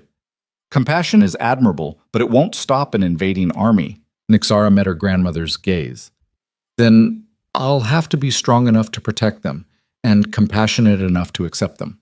Because if I have to choose between being a strong ruler who abandons people in need or a weak one who at least tries to help, I choose weakness. Cassia stared at her for a long moment, then laughed. You really are your mother's daughter, stubborn to the point of self-destruction. Is that a compliment? It's an observation. But fine, we do it your way. Just know that when this inevitably creates problems, I'm going to say I told you so. Over the next week, more refugees arrived. Not just from the borderlands, but from all over the northern territories. Word had spread that the purges were over, that the rejected queen, the name had stuck despite Nixara's protests, had defeated Darius Kane and was offering sanctuary to anyone who needed it. They came in groups of 10, 20, sometimes 50. The old, the young, the injured, the sick. People who'd been marked for death under the old regime, who'd been hiding or running or just trying to survive. Nixara accepted them all. The palace filled beyond capacity. They set up tents in the courtyards, converted storage rooms into dormitories, repurposed the grand ballroom into a massive sleeping area. It was chaotic and cramped and absolutely unsustainable. But it was also the right thing to do. You're building loyalty, Cassia observed one evening as they watched refugees sharing a communal meal in what used to be the formal dining hall. Every person you save becomes someone who'll support you when the real challenges come. I'm not doing it for loyalty. I know, that's what makes it effective. Cassia nodded toward a group of children playing in the corner, their laughter echoing off the stone walls. Those kids will grow up remembering that you saved them when no one else would. That's worth more than any army. Nixara watched the children, felt something warm in her chest that had nothing to do with fire. Maybe she didn't know how to rule. Maybe she was making mistakes left and right. Maybe this whole thing was going to collapse spectacularly. But for the first time since the rejection, she felt like she was doing something that mattered. The first real challenge came on the 10th day. Nixara was in the training yard with Cassia, practicing control exercises, creating shapes with flame, maintaining multiple fires simultaneously, channeling heat without visible fire, when Thorn appeared at the edge of the yard. We need to talk, he said without preamble. Nixara let the flames die, nodding to Cassia, who stepped back to give them space. Thorn was a massive man, easily 6.5 feet tall, with shoulders like a mountain and scars covering every visible inch of skin. He'd been Darius's top military commander for 20 years, had led the armies that conquered the Shadow Peak Mountains and secured the northern borders. And he was looking at Nixara with an expression she couldn't quite read. There's an army marching on Shadowmere, he said bluntly, 3,000 strong, led by Lord Vakar from the Eastern Territories. He's claiming that the throne is in chaos, that you're an illegitimate usurper, and that he's coming to restore order. Nixara's stomach dropped. 3,000? Give or take, they'll be here in 4 days, maybe 5. Thorn crossed his arms. I have 500 soldiers under my command. Good soldiers, but they're exhausted from the march to the Frostlands and the confusion of the past week. And you have, what, a few dozen refugees who can fight? We have me, Nixara said, hearing the uncertainty in her own voice. You. Right. Thorn's expression didn't change. I watched you burn half the throne room with black flames that should have killed you. I know you're powerful. But can you fight 3,000 soldiers? Can you do that without destroying the city you're trying to protect? Nixara didn't answer because she didn't have an answer. That's what I thought. Thorn sighed, the sound surprisingly weary for such a large man. So here's your choice. You can run. Take your refugees and flee into the Frostlands. Let Vakar take the city. Or you can fight, probably die, and take a lot of good people with you. Or what? Or you accept help. Thorn met her gaze steadily. I didn't like what Darius became. Didn't like the purges or the executions or the fear he used to control people.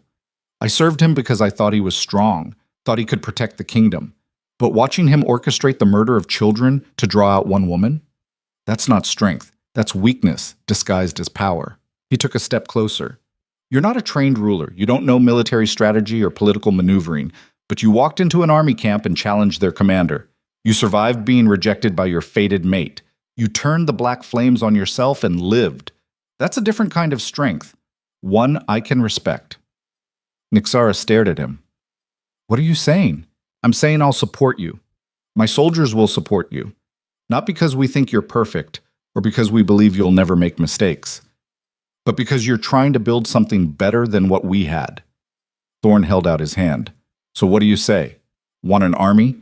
Nixara looked at his outstretched hand, scarred and calloused and absolutely genuine. This was it. The moment where she stopped being a girl who'd survived rejection and started being something else. A leader? A symbol.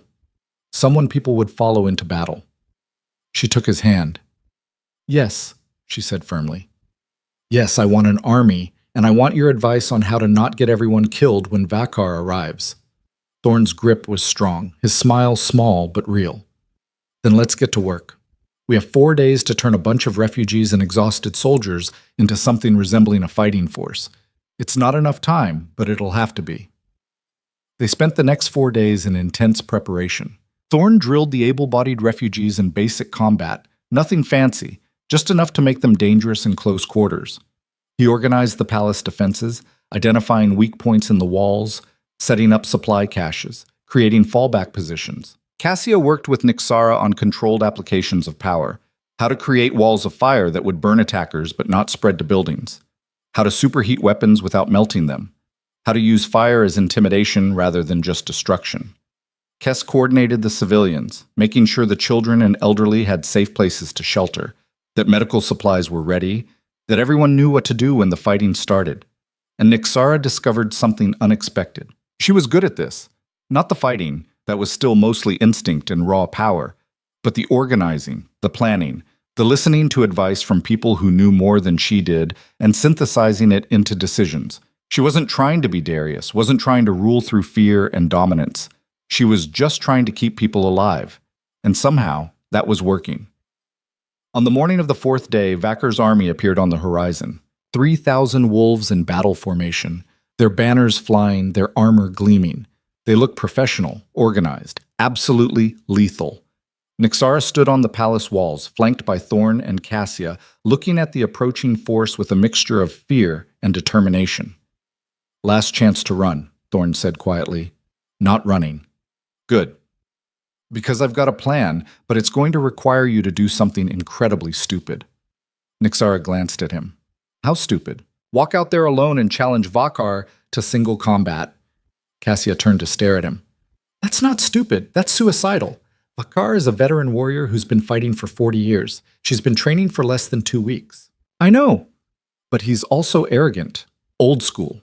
He believes in pack hierarchy and alpha dominance. If she challenges him and he refuses, he looks weak in front of his army. If he accepts and fights her, we might avoid a full battle. Thorn looked at Nixara. It's a risk, but it's better than letting 3,000 soldiers crash into our walls. Nixara thought about it, felt the power in her chest responding to the possibility of a fight. I'll do it, she said. Cassia grabbed her arm. You don't have to prove anything to these people. I'm not trying to prove anything. I'm trying to save lives. Nixara pulled gently free. If there's a chance we can avoid a full battle, I have to take it. She walked down from the walls, through the palace, out the main gates, alone. The gates closed behind her with a sound like finality. Nixara walked across the open ground between the city and Vakar's army, her footsteps crunching in the snow, her heart hammering but her expression calm. The army watched her approach, 3,000 pairs of eyes tracking her movement. A figure detached from the front ranks, a massive wolf in human form, easily 7 feet tall, with iron-gray hair and eyes like chips of stone. He wore full battle armor and carried a sword that looked like it weighed more than Nixara did. Lord Vakar. He stopped 20 feet from her, looking her up and down with undisguised contempt. You're the usurper, he said, his voice like grinding rocks. The Omega who thinks she can rule. I'm Nixara Vale, she replied evenly, and I'm not trying to rule. I'm trying to prevent this kingdom from tearing itself apart. By imprisoning the rightful king? By burning half the palace? By sheltering criminals and traitors? By stopping the purges? By saving people who were being murdered for being imperfect? By offering something better than fear and death? Vakar's lip curled. Weakness. Darius was right to reject you. You're too soft to rule, too compassionate to survive. Maybe. But I'm also the one standing here while Darius is locked in a dungeon, broken and burned. So maybe compassion isn't the weakness you think it is. She let flames dance across her hands, blue-white and bright. "I challenge you to single combat," Nixara said, her voice carrying across the field. "If I win, your army withdraws and recognizes my authority. If you win, you can do whatever you want with the city." Vakar stared at her, then threw back his head and laughed. "You? Fight me? Girl, I was killing enemies before you were born. I've fought in wars that would break your mind. And you think you can challenge me? I think you're afraid to refuse in front of your army." The laughter stopped. Vakar's eyes went cold. "Fine, I accept. And when I'm done with you, I'm going to mount your head on the palace gates as a reminder of what happens to upstarts who forget their place." He drew his sword. Nixara ignited. They fought in the snow between the city and the army, two figures surrounded by 3,000 witnesses. Vakar was everything Cassia had warned: fast, skilled, brutal. His sword moved like quicksilver, cutting through the air where Nixara had been a heartbeat before. He fought with the precision of decades of experience, each strike calculated to exploit weakness, each movement economical and deadly. But Nixara had something he didn't: fire that answered to her will. She didn't try to match his swordsmanship. She wasn't trained enough for that. Instead, she used her flames as both weapon and defense, creating walls of fire to deflect strikes, superheating the ground beneath his feet to throw off his balance, throwing spears of condensed flame that forced him to dodge. It wasn't elegant. It wasn't what a trained warrior would do. But it worked. Vakar's sword strikes became more desperate as Nixara's flames drove him back. As the snow around them melted into a circle of scorched earth, his armor began to glow red-hot, burning him through the metal. "Impossible," he gasped, sweat streaming down his face. "You're just an Omega, just a—" Nixara caught his sword in her bare hand, the metal hissing as it touched her burning skin. "I'm not an Omega," she said quietly. "I'm not a Beta or an Alpha. I'm Valifier, and you're going to remember that." She ripped the sword from his grip, turned it to molten slag, let it drip through her fingers. Vakar collapsed to his knees, his armor smoking, his face pale with shock and exhaustion. "Yield," Nixara said. For a long moment, he just stared at her. Then he bowed his head. "I yield." Nixara turned to face the assembled army, her entire body still burning with flames, her voice carrying across the field. "Your commander has yielded. The challenge is over. Any of you who want to continue this fight, step forward now." No one moved. 3,000 soldiers just stood there, staring at the woman who'd defeated their leader in single combat. "Good," Nixara said. "Then here's what happens next. You can leave. Go home. Tell everyone that Shadowmere is under new management, that the purges are over, that anyone who needs sanctuary can find it here. Or," she paused, let the flames dim slightly, "or you can stay. Help us rebuild. Help us create something better than what Darius built. I can't pay you much. Can't promise comfort or glory, but I can promise we'll try to do better, to be better." Silence. Then one soldier stepped forward. Then another. Then 10. 20. 100. By the time the sun set, 2/3 of Vakar's army had laid down their weapons and asked to stay. And Nixara, standing in the scorched earth between the city and the army, felt something shift, not just in the world around her, but in herself. She wasn't the rejected queen anymore. She was becoming something else entirely. The coronation wasn't supposed to happen. Nixara had fought against it for 3 months, insisting she didn't want a crown, didn't need the title, would be perfectly happy just helping organize the rebuilding efforts and training with Cassia. But the people had other ideas. It started small, refugees calling her Your Majesty, even when she corrected them, soldiers saluting when she passed, children drawing pictures of her with a crown made of flames. Then the Council of Elders, rebuilt with new members who'd actually experienced the purges instead of ordering them, formally petitioned her to accept the throne. The kingdom needs stability, the head counselor had argued. An elderly woman named Mira who'd lost 3 grandchildren to Darius's executioners. "We need someone the people believe in, someone who's proven they'll fight for us." "I'm not qualified," Nixara had protested. "I was a servant. I don't know anything about ruling." "Darius knew everything about ruling," Mira had replied quietly, "and he used that knowledge to turn us into a nightmare. Maybe what we need isn't someone who knows how to rule. Maybe we need someone who knows how to care."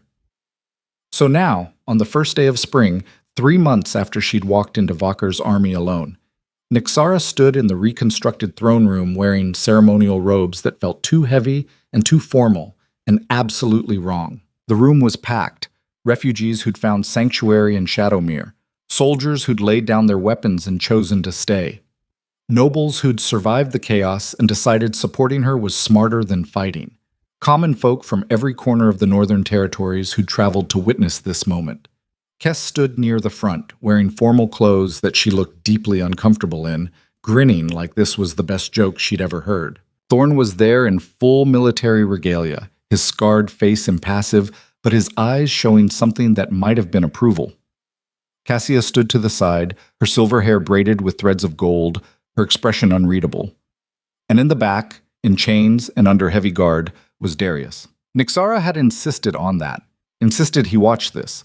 Not out of cruelty, though part of her that she wasn't proud of wanted him to see what she'd become, but because he needed to understand that his way of ruling was over.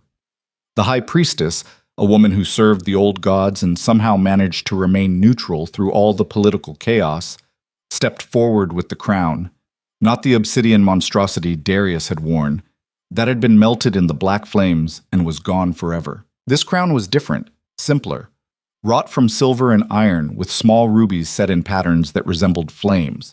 It had been commissioned specifically for this moment, designed to represent both strength and sacrifice. Nixara Vale, the High Priestess said, her voice carrying across the silent hall. You stand before this assembly having proven yourself through trial and fire. You have defended the defenseless, challenged the unjust, and rebuilt what was broken. Do you accept the responsibility of leadership? Do you swear to protect this kingdom and its people, to rule with wisdom and compassion, to put their welfare above your own desires? Nixara's throat was dry. I do. Do you understand that a crown is not a reward, but a burden? That from this day forward, your life belongs not to yourself, but to those you serve? Did she understand that? Really understand it? She looked out at the assembled faces, saw Mara, the deaf refugee who'd been marked for execution, now working in the palace archives. Saw the old woman with one arm who'd survived the Frostlands, now teaching children to read. Saw the young man with the twisted leg running a kitchen that fed hundreds. Saw all the people who'd been thrown away, discarded, deemed worthless by the old regime. All of them here now, all of them alive, all of them looking at her like she'd given them something more precious than sanctuary. Hope.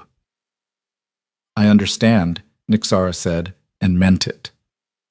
The High Priestess placed the crown on her head. The weight was immediate and surprising, not just the physical weight of metal and gems, but something else. Something that pressed down on her shoulders and settled into her bones. Responsibility. The hall erupted in applause and cheers that shook the rebuilt walls. Nixara stood there, wearing a crown she'd never wanted, ruling a kingdom she'd never asked for, and felt something unexpected. Not happiness exactly, but rightness. Like maybe this was where she was supposed to be all along. The celebration lasted 3 days. There were feasts and performances and speeches that made Nixara want to crawl under the nearest table. She smiled until her face hurt, shook hands until her fingers were numb, and listened to more congratulations than any person should have to endure. But on the 4th morning, reality returned with a vengeance. Nixara sat in the council chamber, the same room where Darius had once made decisions about who lived and died, surrounded by advisors and military commanders, and people who wanted her to make impossible choices. The Eastern Territories are still unstable, Thorn was saying, pointing to a map spread across the table.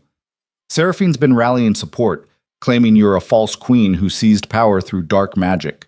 She's got maybe 500 loyalists, not enough for a full assault, but enough to cause problems. What kind of problems? Nixara asked. Raids on supply caravans, attacks on outlying villages. She's trying to make you look weak, like you can't protect your own people. Can we negotiate with her? Thorn looked skeptical. The woman you burned and humiliated? The one whose face is permanently scarred because of you? I'm thinking negotiation isn't her preferred option. Then what do you suggest? Send a force to hunt her down. End the threat permanently. Nixara felt the familiar weight of decision-making settle over her. 3 months ago, she would have said yes without hesitation. Hunt down the enemy. Eliminate the threat. Protect her people. But 3 months of ruling had taught her that every decision had consequences. Every action created ripples. "No," she said finally. "We don't hunt her. We make it clear she's welcome to return if she lays down her weapons. We offer amnesty to any of her followers who want to come back. And we strengthen the defenses of the villages she's targeting so they can protect themselves." "That's soft," one of the nobles muttered. "That's showing weakness." Nixara turned to face him, let a flicker of flame dance across her knuckles. "Is it? Or is it showing that we're strong enough to offer mercy instead of just responding with violence?" The noble went quiet. "We do it her way," Thorne said, and there was something in his voice that sounded like approval. "Strengthen the villages, offer amnesty, make it clear that violence isn't the only option. But we also keep scouts watching Seraphine's movements.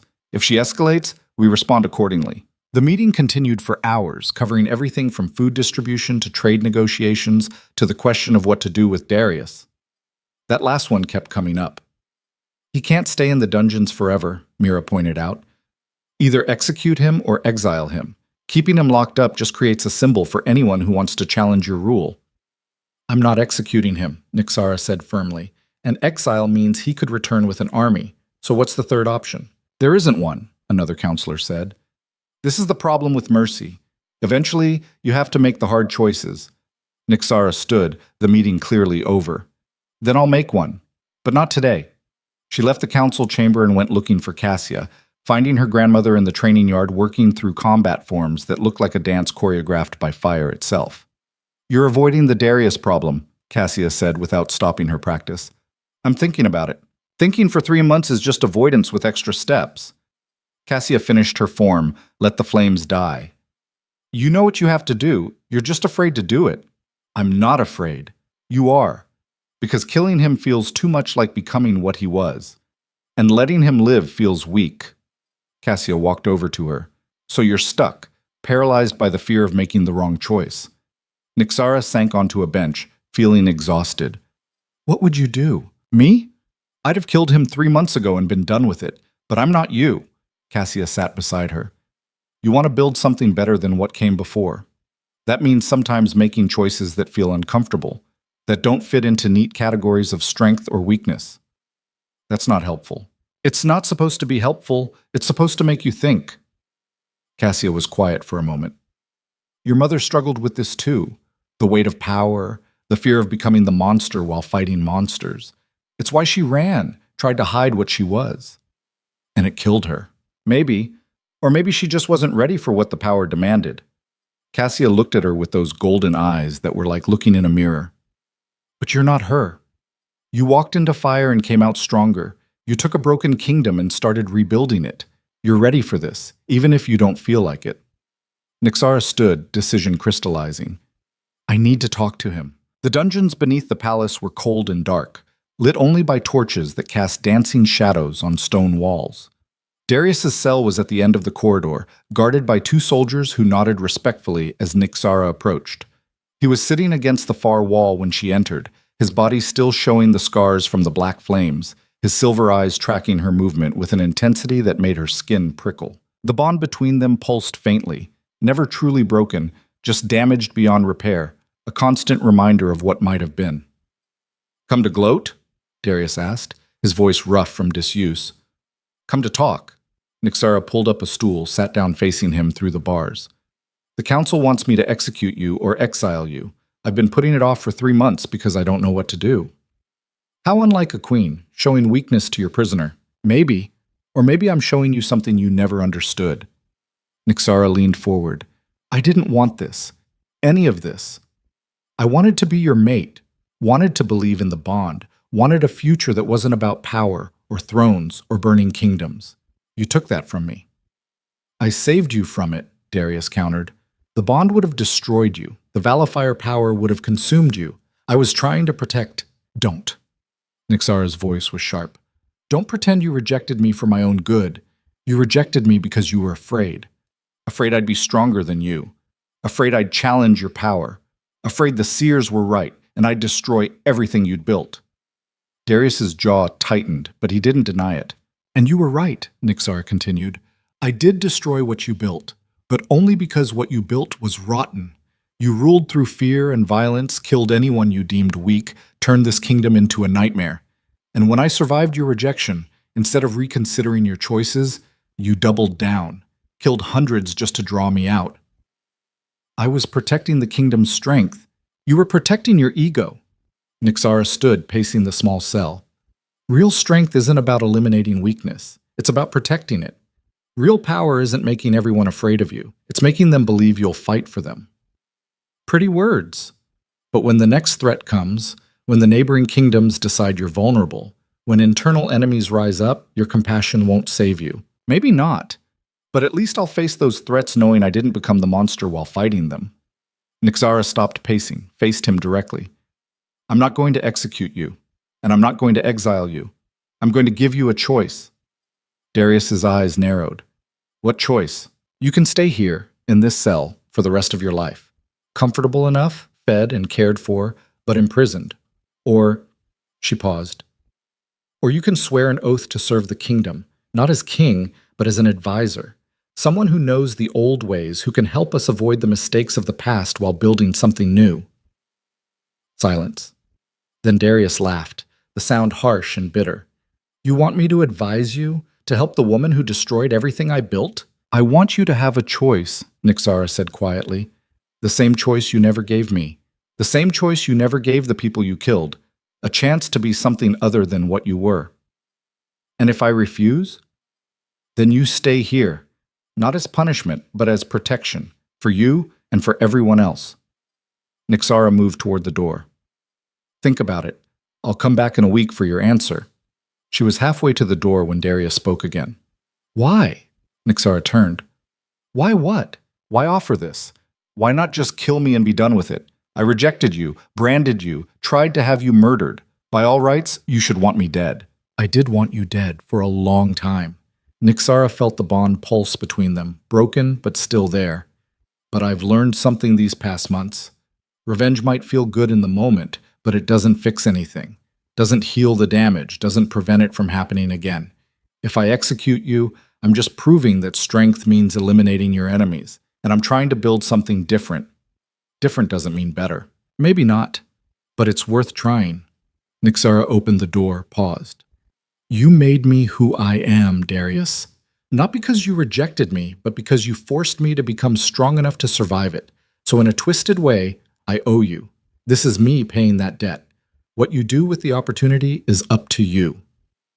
She left him sitting in the darkness, staring at the door with an expression she couldn't read. The week passed in a blur of meetings, decisions, and late nights studying maps and reports until her eyes burned. The kingdom was stabilizing. Trade routes were reopening. Refugees were being integrated into towns and villages. The purge laws had been formally abolished, replaced with protections for the vulnerable and support systems for those who needed help. It wasn't perfect. There were still problems, still challenges, still people who resented her rule or questioned her decisions. But it was better. On the 7th day, Nixara returned to the dungeons. Darius was waiting, standing this time, his posture straight despite the months of confinement. I've made my decision, he said before she could speak. And I'll swear your oath. Serve as advisor. Help build this new kingdom of yours. His voice was calm, but there was something underneath, not quite surrender, but acceptance. Not because I believe it will work, but because I'm curious to see if you can actually pull it off. Nixara felt something release in her chest, tension she hadn't realized she'd been carrying. There are conditions. I assumed.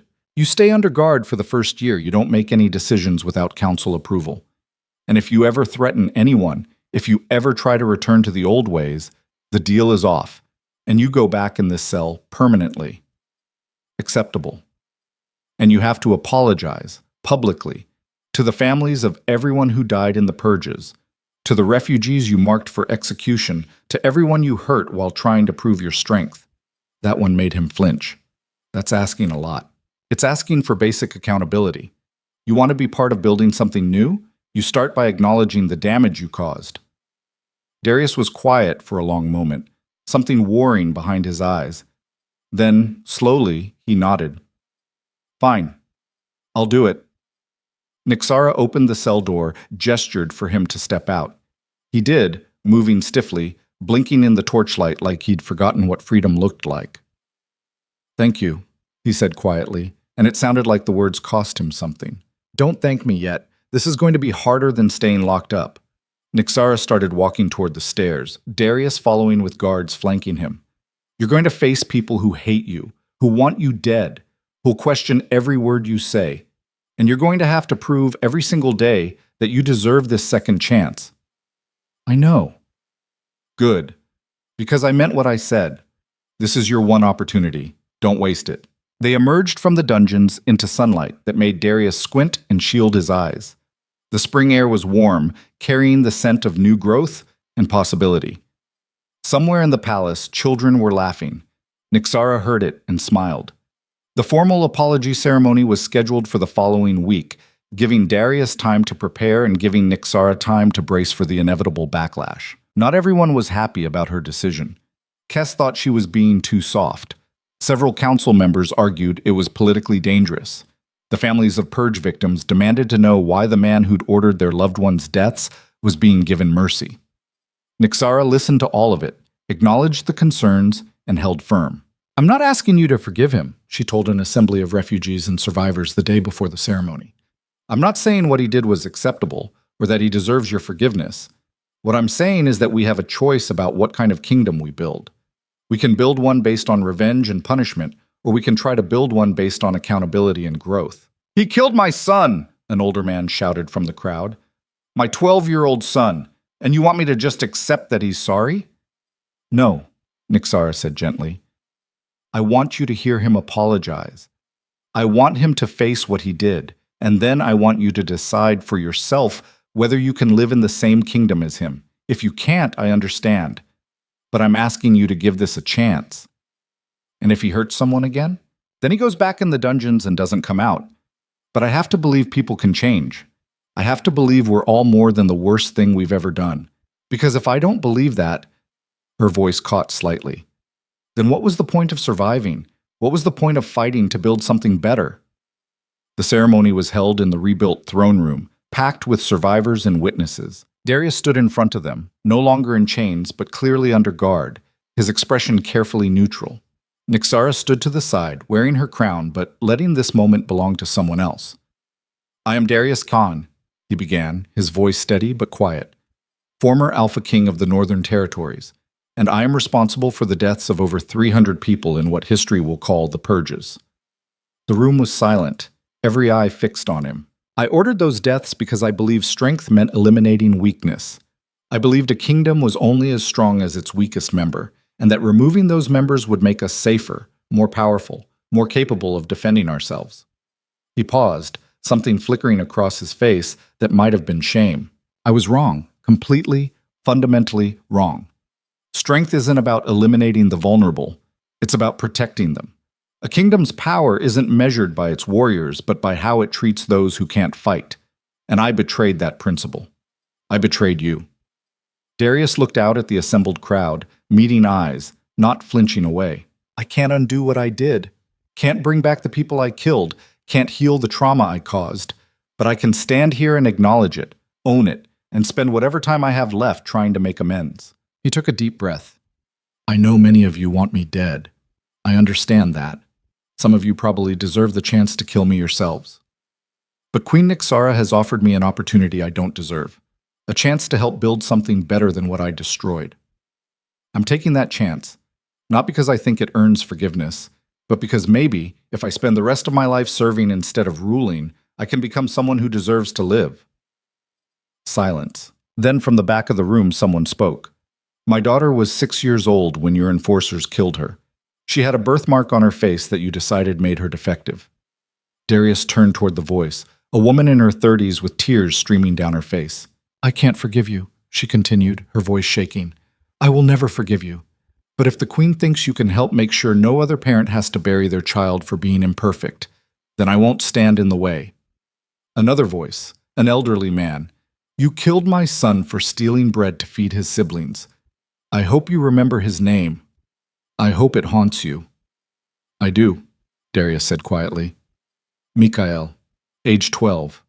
I remember all of them. More voices, one after another, sharing stories of loss and pain and damage that could never be repaired. Darius listened to all of it, didn't defend himself, didn't make excuses, just stood there and bore witness to the suffering he'd caused. When it was over, when the last person had spoken and the room fell quiet again, Nixara stepped forward. "This is what accountability looks like," she said, her voice carrying across the hall. "Not hiding from consequences, not pretending the damage didn't happen, but facing it, acknowledging it, and trying, however imperfectly, to do better." She looked at Darius, then at the assembled crowd. "We're building something new here. A kingdom where power isn't about dominance, but about service. Where strength means protecting the vulnerable instead of eliminating them. Where people can make terrible mistakes and still find a path to redemption." Nixara raised her voice, letting it ring with conviction.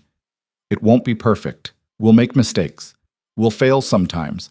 But we'll do it together and we'll keep trying and maybe, just maybe, we'll build something worth the cost." The throne room erupted in voices. Some cheering, some protesting, all of them loud and passionate and alive. Nixara stood there, wearing her crown, listening to her people argue and debate and challenge each other, and felt something she'd never expected. Pride.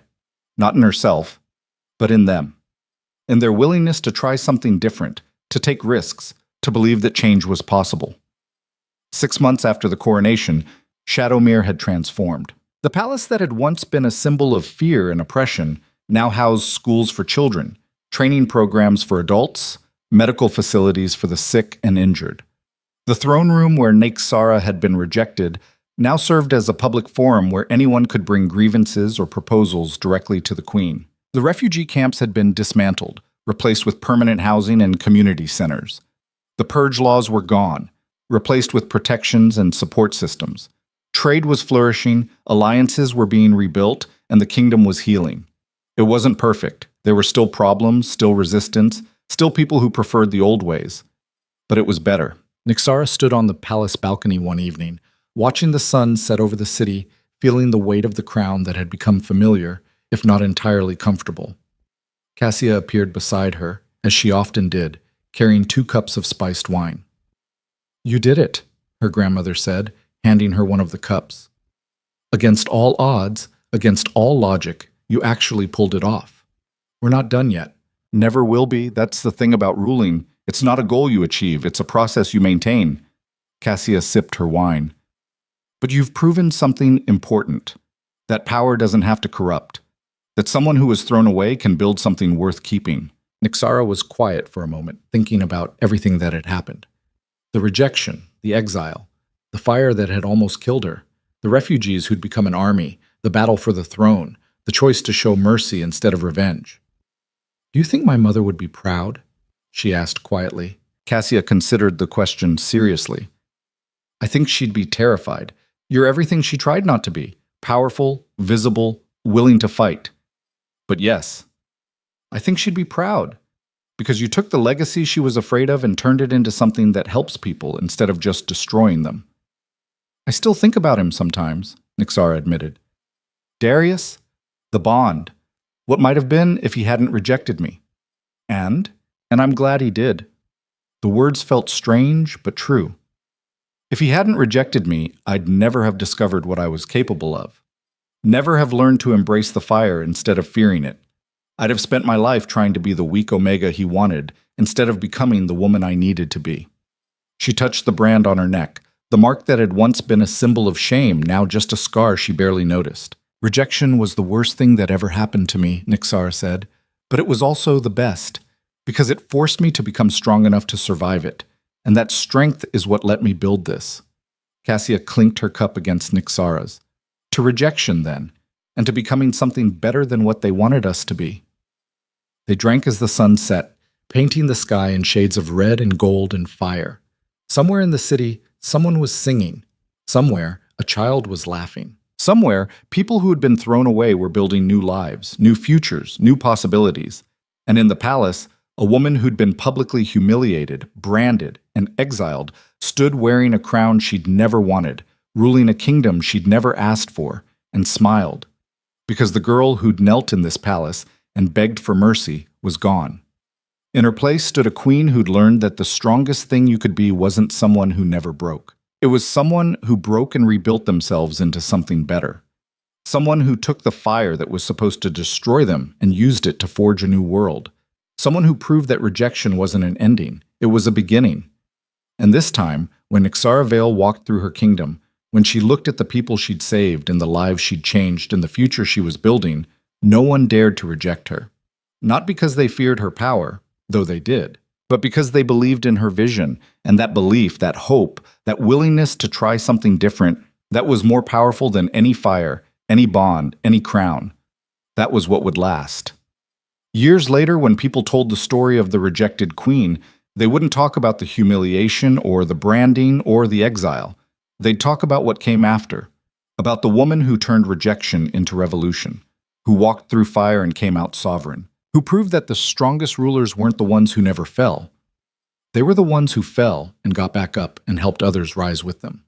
And when little girls who felt weak and worthless and unwanted heard that story, they'd understand something important, that their worth wasn't determined by who accepted them. It was determined by who they chose to become. And that choice, that power to define yourself despite what others said, that was something no rejection could ever take away. That was the legacy Nixara Vale left behind.